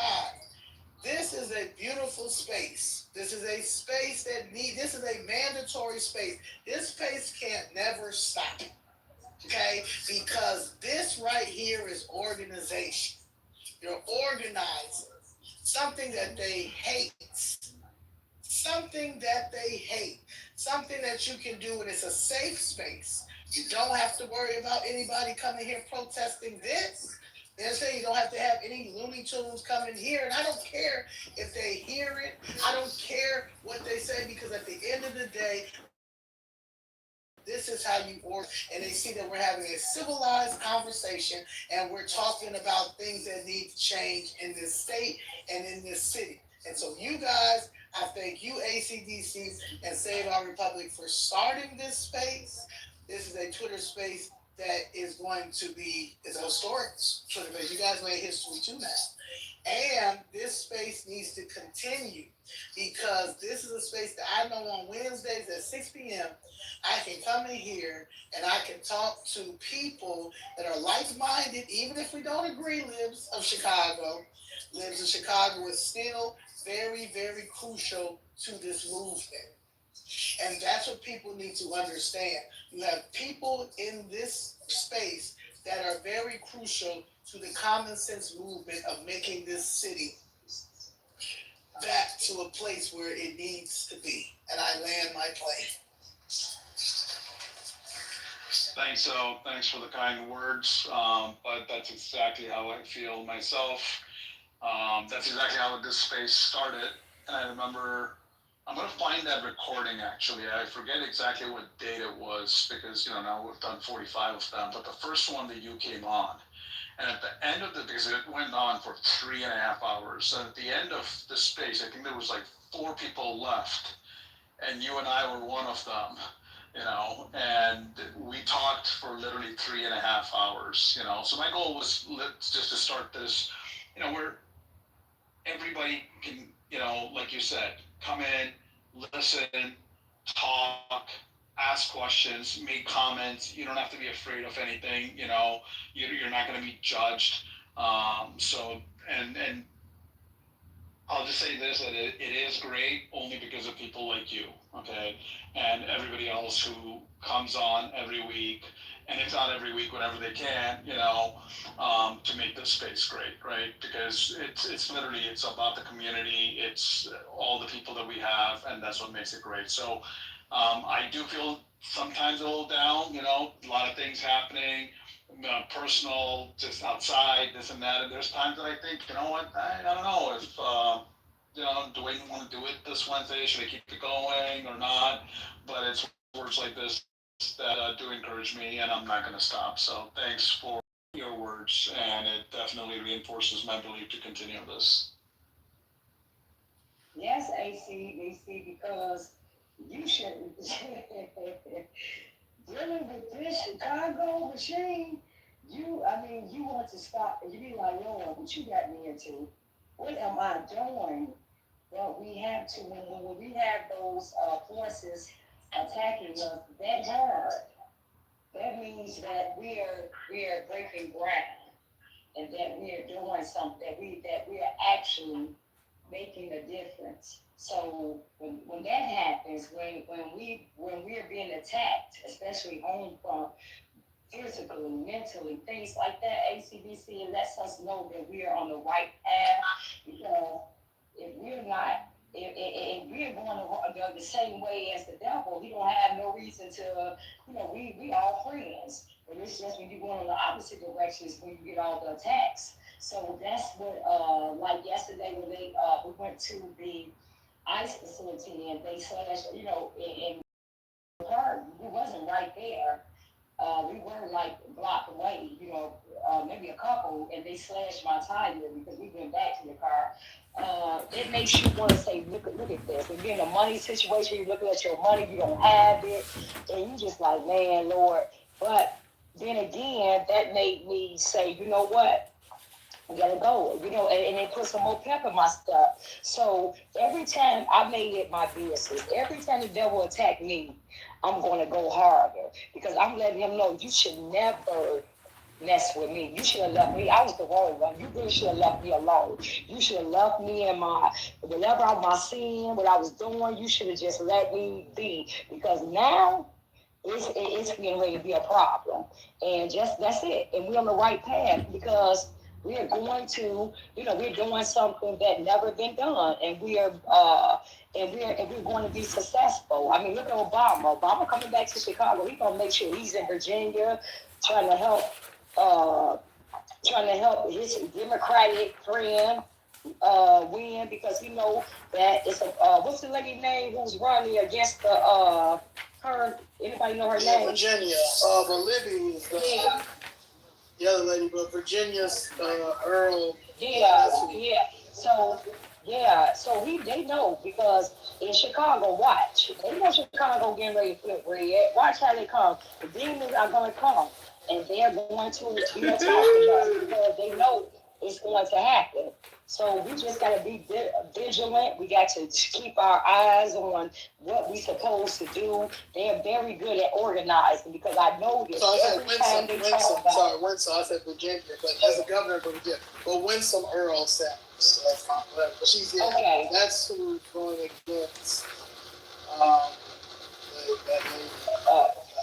I think it's Libby or something like that. But yeah, Dan, this is Dave. Can you hear me? Yeah, I can hear you. Yeah, so I was going to say I love that because when in doubt, charge. And they do that in the military. You just charge, and it's like, hey, man, when you're making traction because the devil's coming strong. But I say that every day. You don't mess with the wrong person.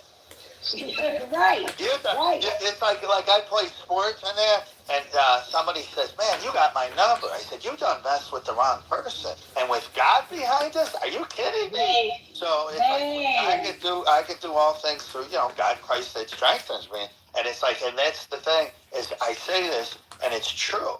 We're always on offense. We're never on defense. It might appear they got us on defense, like Pritzker says, we're going to come after you guys. No. We're going to come after them, and we don't be mean, but we can be firm. We can be truth, and we speak the truth. And everything that we've done, or you guys have done, Chicago Flips Red, I feel otherwise, is truthful.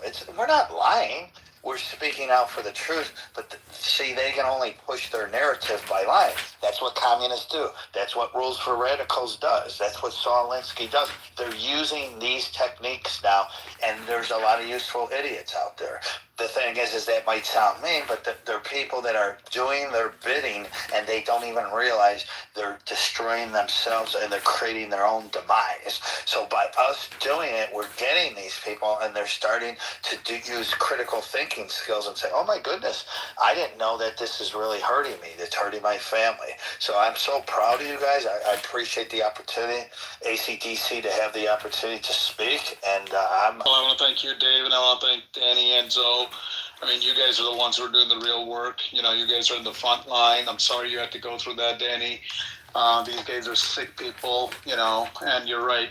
They're doing this because that's how much they're threatened, right, by this, and it's because you're effective. And Chicago Flips Red, I think, has been one of the most effective voices here in Illinois. Not just in Chicago, right? And you've seen it better than anybody else. You've gained supporters from all across the state, out of the state. And you've not only just spoken your mind and elevated our voice, but you've also created a sense of unity, right? Because that's one thing that they would always try to do is, separate us on the basis of race, gender, whatever they can use, right? And you've crushed that narrative of theirs. So you've come a long way, and I'm so proud. I do see you. A lot of us see you. Zoe, you too, lives in Chicago. I've been watching you guys for a while. We're watching these criminals, and they're all doing it on our dime. These illegals that are here, some of them are criminals, some of them are not. Illegal means illegal. I understand they're human beings, guys. I got heart. We all got heart, right? Because we're all humans.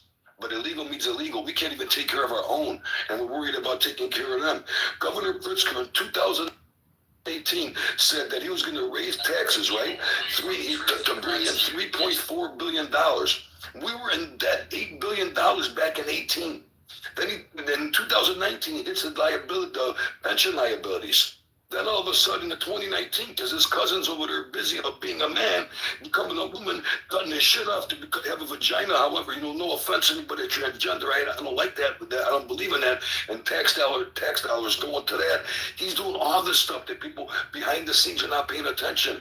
Go listen to the Blagojevich files, guys, the FBI files, when he was sitting there demanding a seat. That's Pritzker. He's a criminal. They locked up Blago for all the, what did he do, guys, 8-9 years? Whatever Blago served, he was a scapegoat for the Democratic Party. All of them on our dime.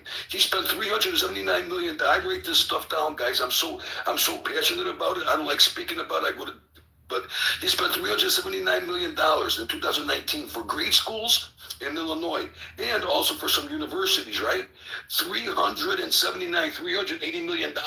That's 6 years ago. And then we got Mayor Johnson saying, well, we need to fund our schools.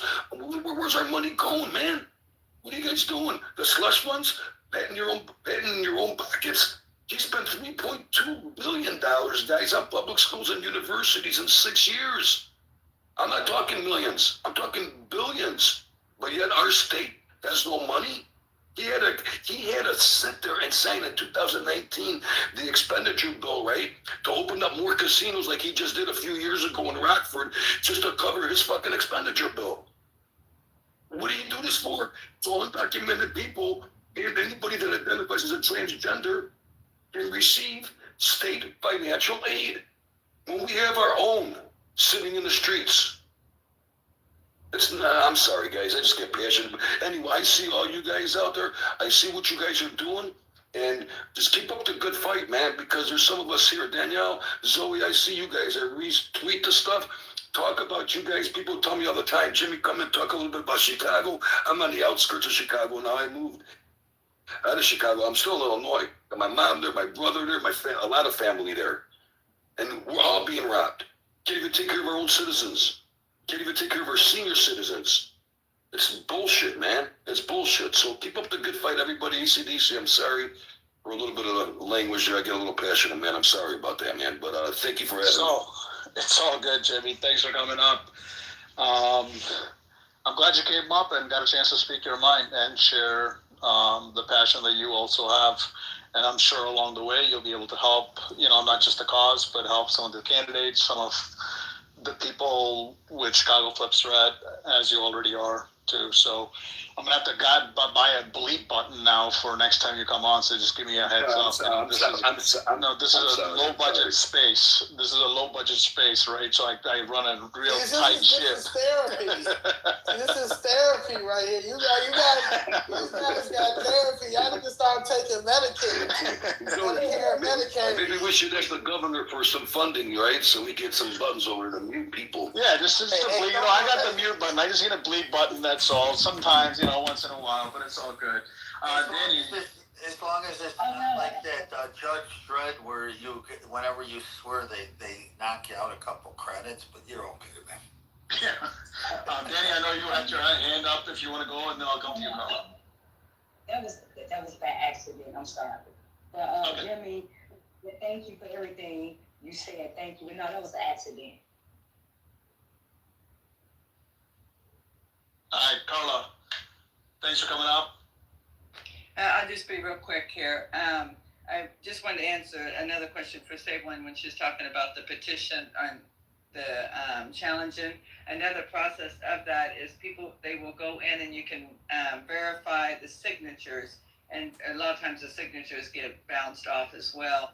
They will actually, what you could do is you compare the voter registration signature against the signature on the petition.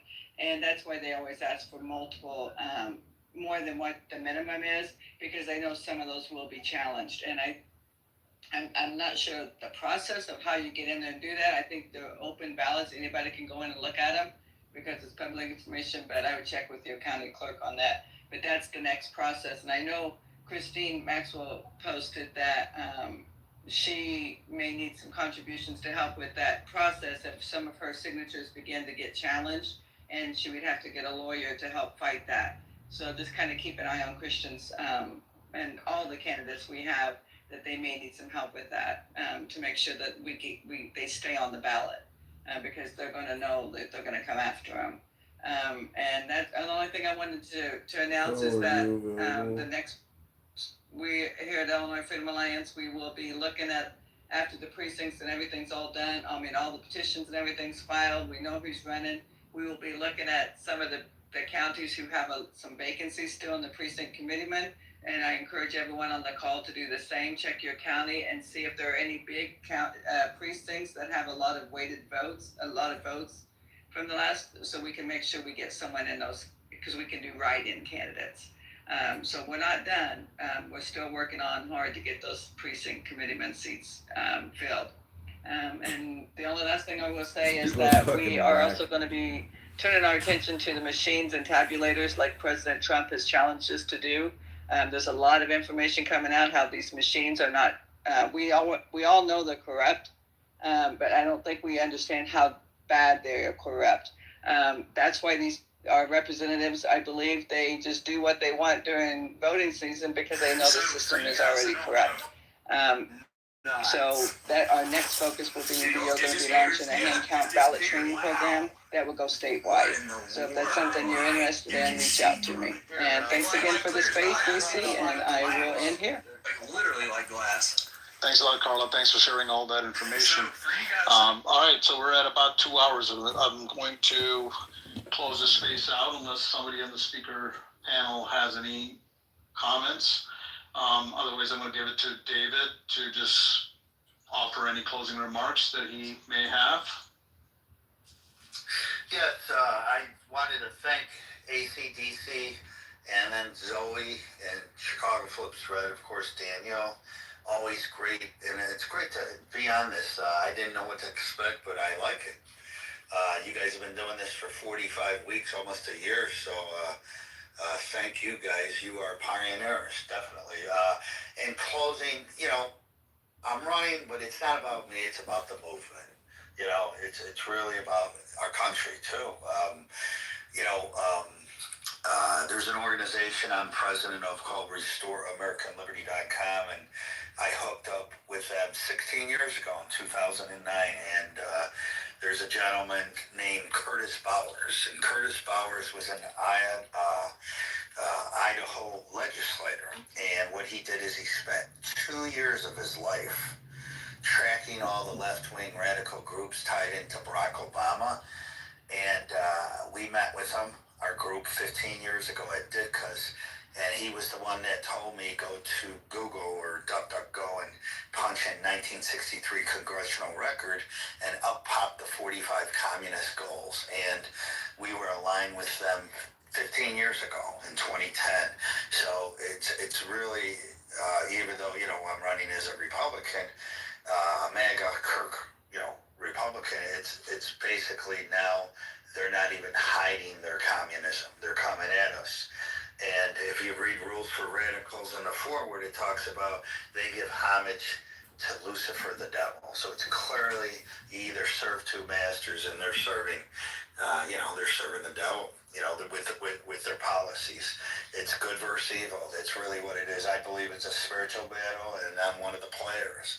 And I'm honored to be a player, battling for the heart and soul of this city and this, this country and the world, because the world rolls with the United States, and we happen to be right here. God put us at this time with this opportunity, and it is not by coincidence, it is by design. So I'll say that in closing, that I really appreciate the opportunity, and I'll do everything I can to represent the cause and the movement, and whatever, God uses me, that's fine.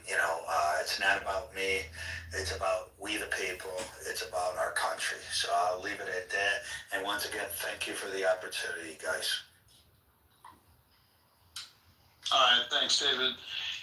I hope I get to meet you sometime. I'm sure we will.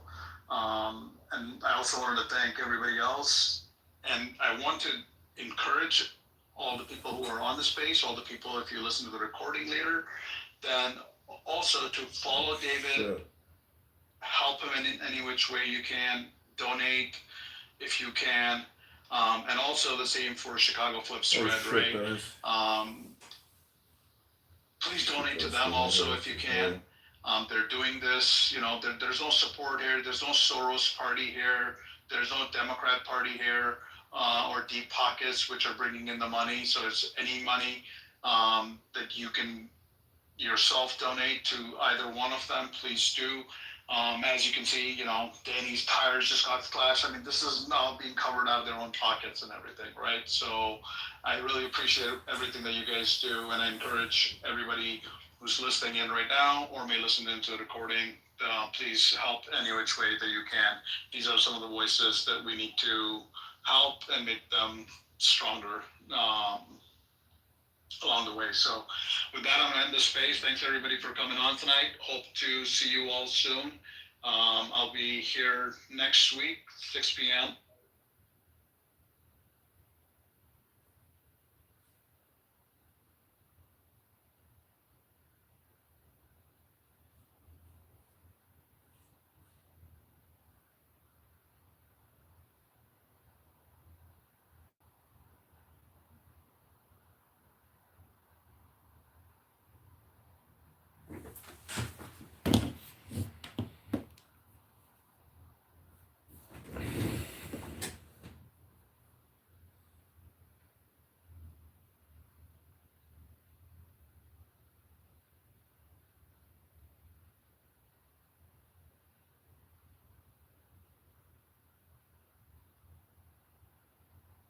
Right.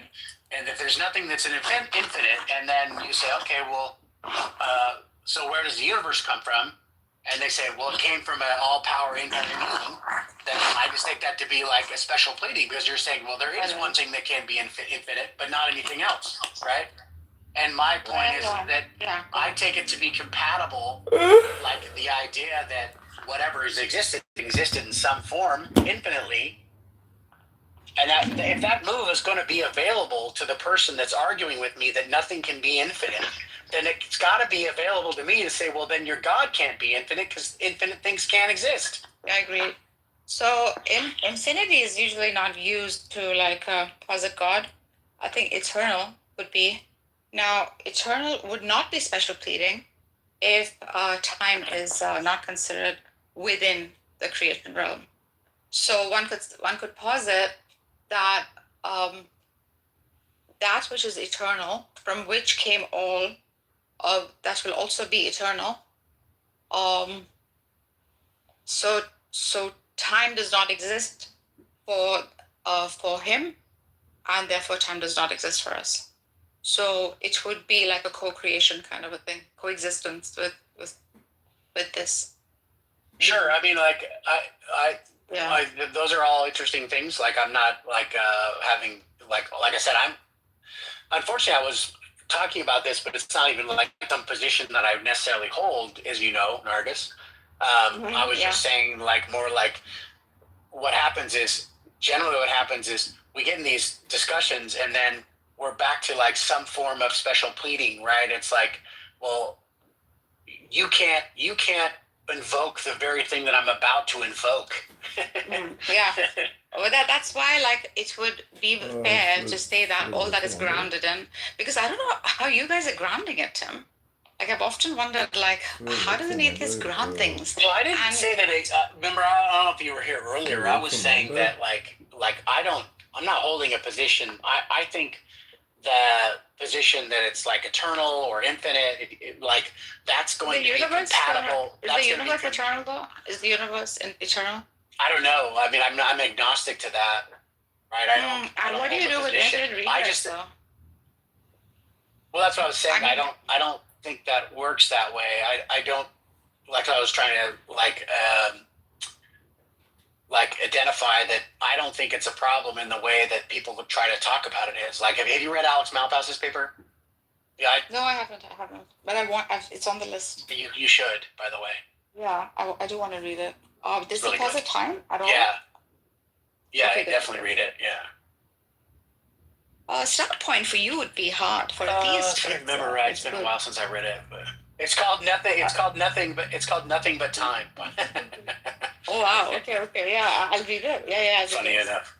But for you, the problem would be a start point, Tim. Like, how do you deal? Because a theist would say like, God is the beginning. All that is infinite regress does not exist. Like the necessary condition. Yeah, the necessary existence. Yeah, the necessary condition. Right. Well, then you could just what you could do is like from my standpoint, I would just reject that on parsimony grounds at that point, because I would say what you've done. I could say something like the universe is the necessary existence, right? The universe exists necessarily, and that becomes more parsimonious because I haven't added an additional entity to say that there's like something outside of the universe that made it occur. Okay, then in that case, the universe must necessarily always exist. That's why I asked you, do you think that the universe is eternal? Then what you're positing would... you could make the case like, that it's necessarily existed eternally. Yeah, that would... Yeah. I'm like, these are just like things that I think about, but I haven't like firmly stood on any position at this point. So some theists would call this not the universe itself, but that which all is grounded in the mechanism of which the universe operates in. That would be God. All and not all, in a sense. Not material, but not material. Like a no substance. Yet, like the force mechanism, the push, the first dropping of the domino, like that would be right. That if you had a universe and it even existed necessarily, that there was some like you say, a pushover of the domino, and that was that the cause. first tip of the domino. Yeah. So I understand all those points. I feel bad because was it Pac-Man I was talking to? He was super nice, and I felt bad because I wasn't trying to like have a contentious argument with him because I really don't like. I'm not holding any certain positions of these like fully, No, But I Tim, appreciate no. I appreciate it. It was a fruitful discussion. We both, like, shared our opinions. We might not agree with each other. We might disagree with each other, but still, this is cool. Yeah, so we're cool with it.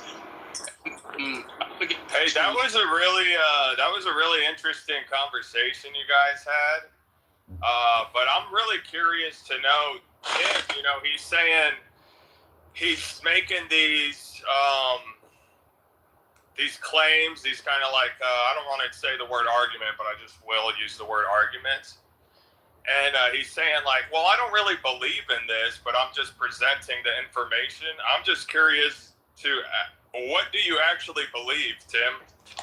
Oh, that's a good question. Well, it was just specifically to like, is there a beginning to the universe, right? That's what we were talking about. And so, like I was saying, like I'm agnostic on both ideas. It's like it's possible that there was a beginning, and it's also possible that it's existed in some necessary fashion always. And so, like when I say I'm agnostic on it, I'm just saying like I think both positions are viable. I don't find either of them like incoherent. That's what I mean by that. I hope that helps. How is the beginning coherent with your view? Atheists will say like God did it. The God of the gaps, you can refute that like that. How do you justify a start point? Well, that's why I'm somewhat a little bit agnostic on it. Like, in order to justify it, you'd have to like posit that there was. You have to posit some form of like. You probably have, if you think there's a beginning to it, you could say something like, the cause is dispositional. It's not intentional, right? So of course, you could think of dispositional being different than intentional, right? Like an easy way to think about that is like, let's say you're at your house one day and a rainstorm starts and a cloud comes over the top of the house, and suddenly there's a lightning bolt and it comes down and it hits the tree next to your house, right? You wouldn't say that the lightning intended to strike the house and missed and hit the tree, right? You wouldn't say that there was any intention behind it. You would just say that the cloud, given enough static electricity and enough pressure, enough, conditions, will discharge electrically, and it'll hit probably the highest thing that it's at. And since the tree was higher, it just hit that. It didn't mean to hit the tree, or didn't mean to hit the house. It just dispositionally happened. So you could say something like, if there was a beginning, that beginning is just was caused by something that was that had the disposition to do so and could. When I say could, I don't mean make a decision to do so. It just dispositionally did. Yeah, not an agent, but wouldn't that bring us back to the same place of that thing being outside of the universe? Because with the example I'm happy to say like a necessary. That's operating under the laws of this atmosphere and this planet Earth, with everything that we have of what we know causes lightning to strike. Whereas with the universe, there would have to be something outside of that to make something happen dispositionally. Right. That was the point. The point is that if you posit there's a necessary condition that starts everything, I was just saying that you could. In the one she was asking me, how could you posit that like without saying there's like an intentional creator, and I gave her an example of a dispositional like cause. Okay, you're still speaking about a necessary existence. Like you're still speaking about a necessary existence. Sorry, Luke. I'll stop. Yeah, I was just trying to follow. That's why I just quickly interjected there, because I was just trying to keep track. Because with that example there, it led me back to the same conclusion. I just wanted to clarify on that. Yeah, thank you.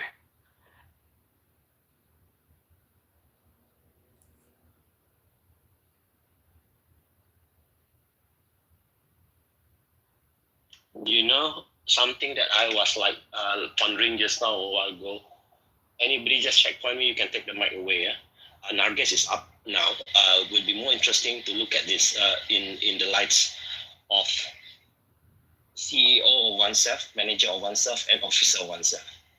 So just now you said something quite interesting that you said, I understand that I have this mind, I understand that I have this body, but there's another portion, I call it the CEO of oneself. Manager is the mind, and then body will be the officer. We use that analogy for discussion purposes. So when we able to look at that, that means we relate with the brain. Okay, the brain and mind. Mind is invisible. Brain is visible. So bridging to that understanding about mind and brain, that's where the CEO come into play. That is the manager of oneself. So now, why I can welcome what you are saying, I can put the emoji of, that emoji like, I feel you, because you had a moment of you using your heart to ponder. The way you run with your lines so far is like, hey, this is a good discussion. Sometime, I think about 5 minutes ago, there somebody, another person that was saying, it was a good discussion because you are using the heart of you to talk about things. Then the heart of you is connection with what?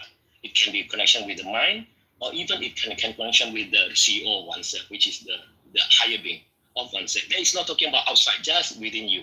So when you are not able to comprehend, I mean anybody not able to comprehend, because there's another component of it that which is maybe we have not mastered to unleash our power of our CEO.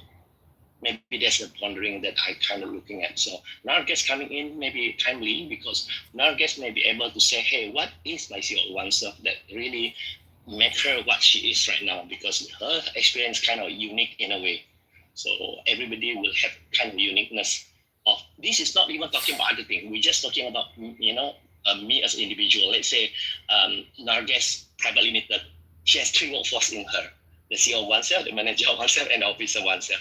If that is aligned properly, that is in Quran, we call it mukmin. If aligned properly, CEO of oneself, manager, officer, in that context, so mukmin. So when a person in a line consistently, therefore, the mastery of oneself able to reach to the higher being, which is the unseen, the so-called, if there is such a thing that we call it creator, then it will be connected, because there's one verse in the Quran also say like this, I breathe the CEO into the fetus of the mother's womb. So that breath directly the fetus to the mother's womb is the CEO. So hence, if we have not really understand who am I exactly is, I think there's one ayat talking about 1785, that is Surah Isra, saying, I am not knowing about me in the real sense. I don't have not much information about me. That me, that is the CEO of oneself. That me is also can be the manager of oneself. The me that can be also my body of oneself. Which one of me that we are really get into dive deep. So I think Narges will have something to share going forward. So I wisdom check. Yeah, thank you very much. I would like to get everybody, back on the topic of the room. If anybody had any of the questions about Islam, I'd be happy to oblige. Otherwise, you can go to the audience and just listen.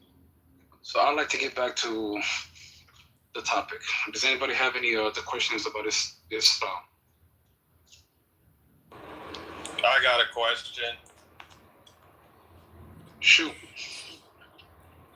So in Christian theology, we believe that God loves his creatures. He loves us so much that he came and he redeemed us. What is the teachings of Allah and love and his creatures?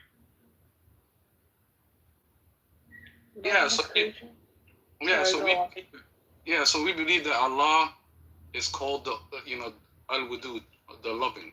He says that he loves us more than our parents, and that he wants the best for us. And Allah, he loves us like so much that he forgave us. He didn't have to have a person come die for you or anything like that. He just forgave us because he's a loving, forgiving God. And so this is what we believe about Islam and the love of Allah.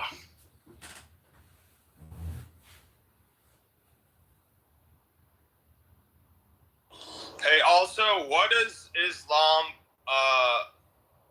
What are the teachings on like on suffering in the world? Any petitions?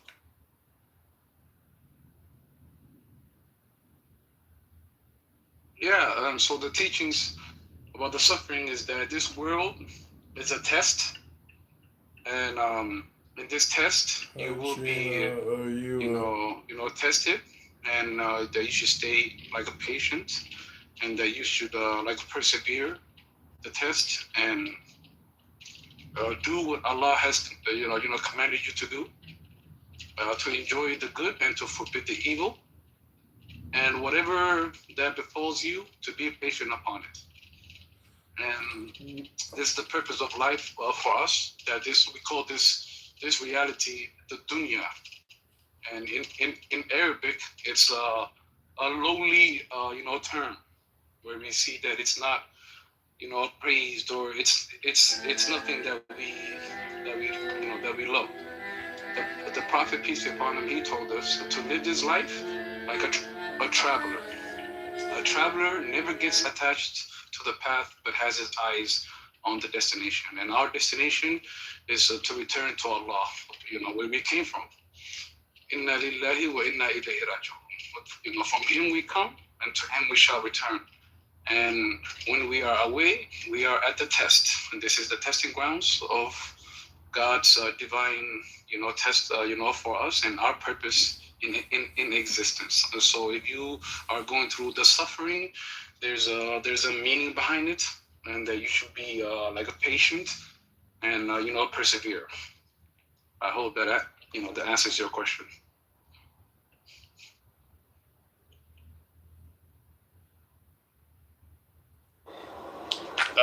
Yeah, that answered. Interesting thought on. I've been thinking about this. Okay, so have you ever noticed how pleasure seems to have a cap in this life? Such as eating in excess. Eventually, it becomes. It actually can become a suffering. Pleasure always seems to have a cap, but suffering is endless. The suffering can go on. For example, you have some kind of physical pain and you have to go on, and you do go on. And it seems that suffering seems to just, it's like it's almost bottomless in this world, but pleasure seems to have a cap. What is the Islamic theology or philosophy on that statement? Yeah, so we believe that there is no situation that is permanent. We see that all things are temporary, including life itself. We see that whatever befalls you on earth, if you are patient, you'll be granted Jannah, which is paradise and eternal bliss. We see that in the hadith of the Rasul sallallahu alaihi wasallam, where Allah will take a man who had the worst life on earth, the worst possible life. He suffered all his life. Allah will take him and He will dip him into paradise for a few seconds, and then He will bring him back out. And Allah asked him, have you ever suffered? And he said, by your name, I never suffered. I never had any issues. I never had any problems. I was okay. And this is to go, to show that what's, waiting for us is far, beyond our rationality or our reality. We see that you suffer in this life. It's a paradise dip. It's like putting a chip in a dip, right? Like potato chip dip. It's a troll. Another troll. Okay. Is he a troll? Okay. Inshallah, Allahu Akbar. Assalamu alaikum. Yes, walaikum. Okay. So I hope that answers your question. You forgot to say salam at the end. Salami and potato chip dip. Yeah, Anyways, it does kind of sound. I think it sounds similar to the Christian theology of, the way I think of it. Pleasure isn't for this world. Complete pleasure is in the afterlife. Suffering is in this world, and then also, with the way we explain suffering is, what Christ did for us. Yeah, from Christ. I'm sorry, what was that? Like this distancing from Christ would be like suffering, or sin would be like how you would. Well, actually, okay, so I don't know if you guys talk to a lot of Christians, but okay, so I'm Catholic, so we're like the original church, okay? These Protestants, I don't know you, but the theology on suffering is that when Christ suffered for us and died on the cross, he made suffering can redeem you. Suffering becomes meritorious for you. So this is actually the theology of the cross, is that your suffering actually brings you closer to Christ. And let me just finish. Like, I have to say, because I live in the West, okay? And we're very comfortable here. And you see how the West has rejected Christianity and Christ, because the comfort is where the devil is. When you find suffering, you find Christ. This is the Christian theology on suffering and paradise. Okay, man. Thank you. I appreciate that input. And we have a new guest here, John and Seraphisu. No, sir. Seraphisu, do you want to say something? Do you have a question about Islam? And I'll get back to you, Hakeem.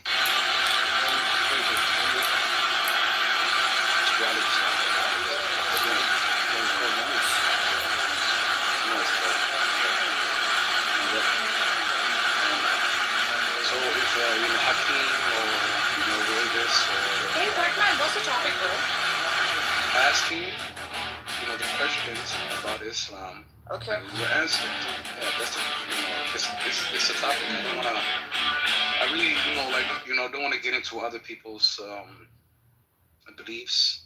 This room is to ask to answer the questions that other non-Muslims might have misconception. Okay. I mean, you could have never mind. Made it narrower because it's such a vast one. But never mind. Yeah, me and Hakeem, we spoke about justice. We can get into justice. We can get into morality. We can get into the Sharia. We can get into the Quran, and the Scripture, and the Sunnah, and the history of Islam, and any topic is open for anybody to ask about Islam. Hey, if you want to touch back on justice, I'd be interested in doing that again. Sure, man, go for it, man. Do you have a specific addition to the question? So I believe last time we were talking about justice, and you told me justice, from the Islamic point of view, was that you want to just briefly go over it. It was basically like, Adam sinned against God, and Allah forgave him, but I kind of disagreed with you there. I said there wasn't like a full. I said that was mercy, and justice was the fulfillment on the during the crucifixion. That was the atonement for the it for the sin against God. Yeah. So if you want to talk about that. Yeah, I mean, I explained to you how, forgiveness was a part of the justice, how it was a part of, what was of the rules that were, like, for example, if you were to be, forgiven, you would have to, like follow or do, certain things, like you have to repent, you have to be sincere, you cannot do it again, and you make a tawbah, which would, then in return, Allah will forgive you for your sins. And this is a part of the justice. It's not that he just, he forgives you, and, even though you haven't asked, for it, or have not been sincere about it, or have not repented, or you plan on doing it again. It's not that, that's not the case. We see that there are steps to, to forgiveness that must be, like followed. Yeah, and that's pretty much my definition of mercy. My definition of justice would be for example, I don't know, bulldoze your house down with a bulldozer, and we go to court. Now you could forgive me. Okay, you can be the better man and be like, look, I feel sorry for you. You got issues. I forgive you, and that's mercy. But justice would be me giving you money to rebuild your house. There needs to be the whole fulfillment of justice, and that's what Christ on the cross is. But Brother Hakeem, you seem to, have amnesia, man. I mean, we spoke about how if you were to sin against another person, you would have to rectify that. And if you were, it's not like as if hey, I bulldoze your house and okay, just, forgive me and we're forgiven. That's not how it works. And if you do something against another person, you have to rectify it. If you stole something from him, you either pay him back in equivalence to what it was, or you give him the exact same thing that you stole. This is the rectification of what would be like forgiveness from a person, and it's their choice. In our Sharia, we have that if a person kills another person, we have the rule where there are three things that that you can do. You can either have a body for a body, where that person would be killed in return, and you would, or you can have it as a blood money, where they pay the price of the damage that they caused, or the killing like that they've done, or you could forgive that person, where you could just simply forgive that person. But at the end of the day, there is a law regarding to where a murderer would go. He would go to jail. So the law between you and him are like you and him are square. You forgive him, but he still has to account for the justice of Allah and the justice of the land and the justice that that he put through you. So there's a wide variety of understanding what is justice in Islam. Now, to say that, I mean, we spoke about this before, where you basically said a blood sacrifice and a death and somebody has to die, and this is not what we believe. Allah can simply forgive you for your sins as long as you meet the criteria, which is to ask Him, to seek repentance, to be sincere, and to never do it again. Right, yeah. So, I mean, I don't see eye to eye with you on it, because that sounds like only a description of mercy. And if you offend God being all powerful and infinite, no temporal earthly thing can you